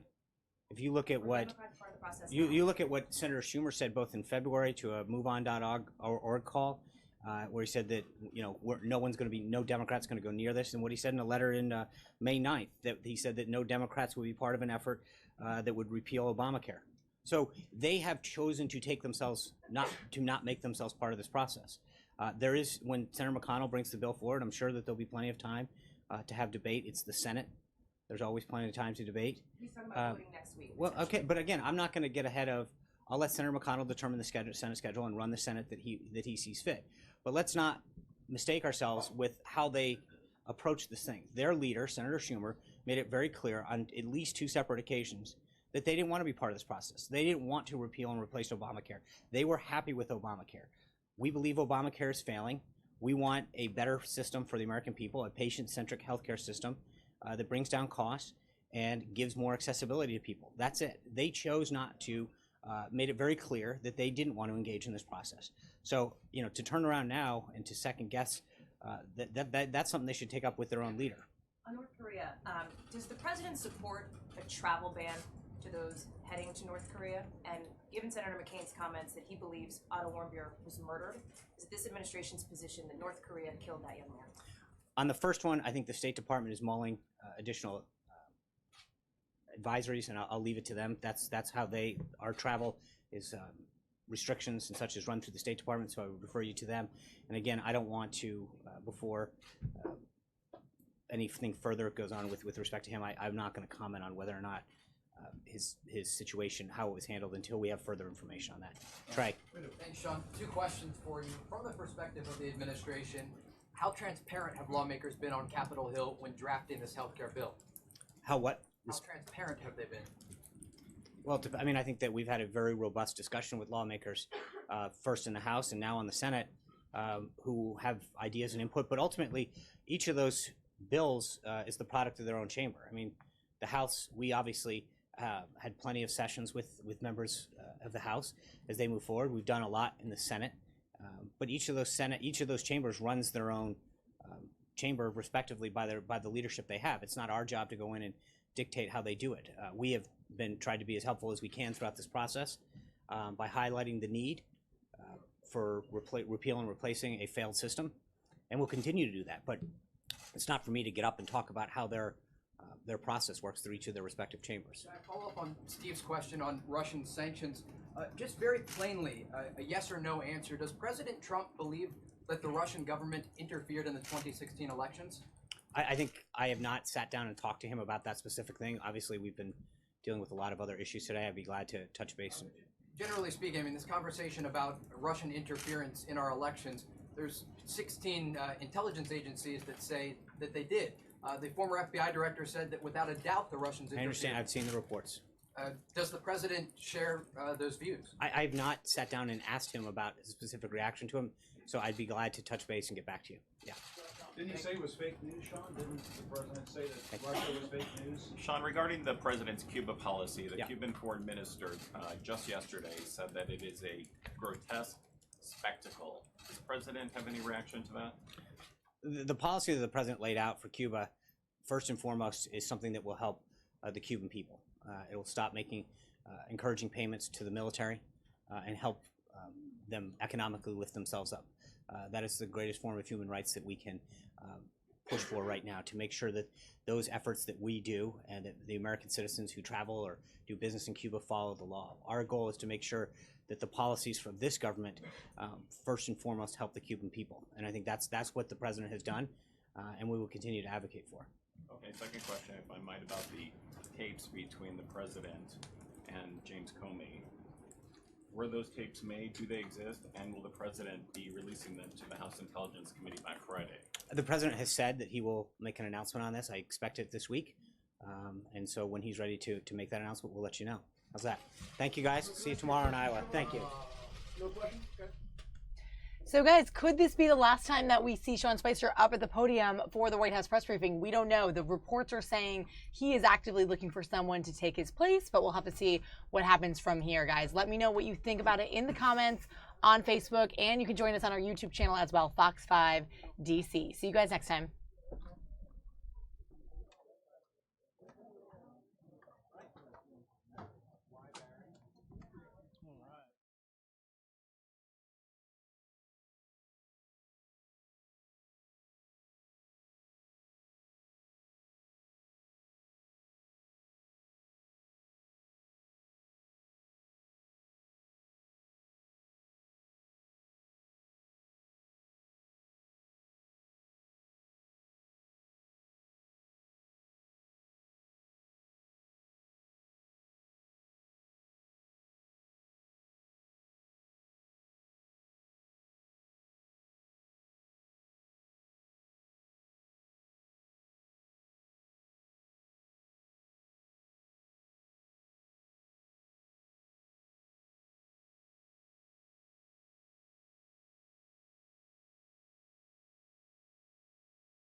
All right, YouTube, what's up? It's back. We're back in the newsroom, Molly and Cam. It's almost 2:25, and it's Tuesday, June 20th. We're going to end the show here, guys. Thanks so much for watching. Cam, any last thoughts? We had a good show today. Yeah. Some good stuff. Good show. I mean, like... the Air Race Classic was super cool, if you guys caught that. I really like the Air Race. I mean, I'm definitely at least be following going forward. You know, just it's just a cool thing, you know, competitive, sporty, so yeah, right up my alley. Yeah, totally. Maybe we'll follow that throughout the week. We'll try to see who's going to lead. That, if you don't remember, was at the very top of our show, covered on our morning shows this morning with Bob Barnard, the Air Race Classic. It's 111 female pilots who are racing from Frederick, Maryland across the U.S. So super cool footage there. We're going to try to follow them on the website throughout the week. And we'll be bringing you the live events and everything, politics, breaking news, trending topics on our show here on Fox 5 Live. So join us, guys, every day. We'll be back tomorrow at 11 a.m. as usual.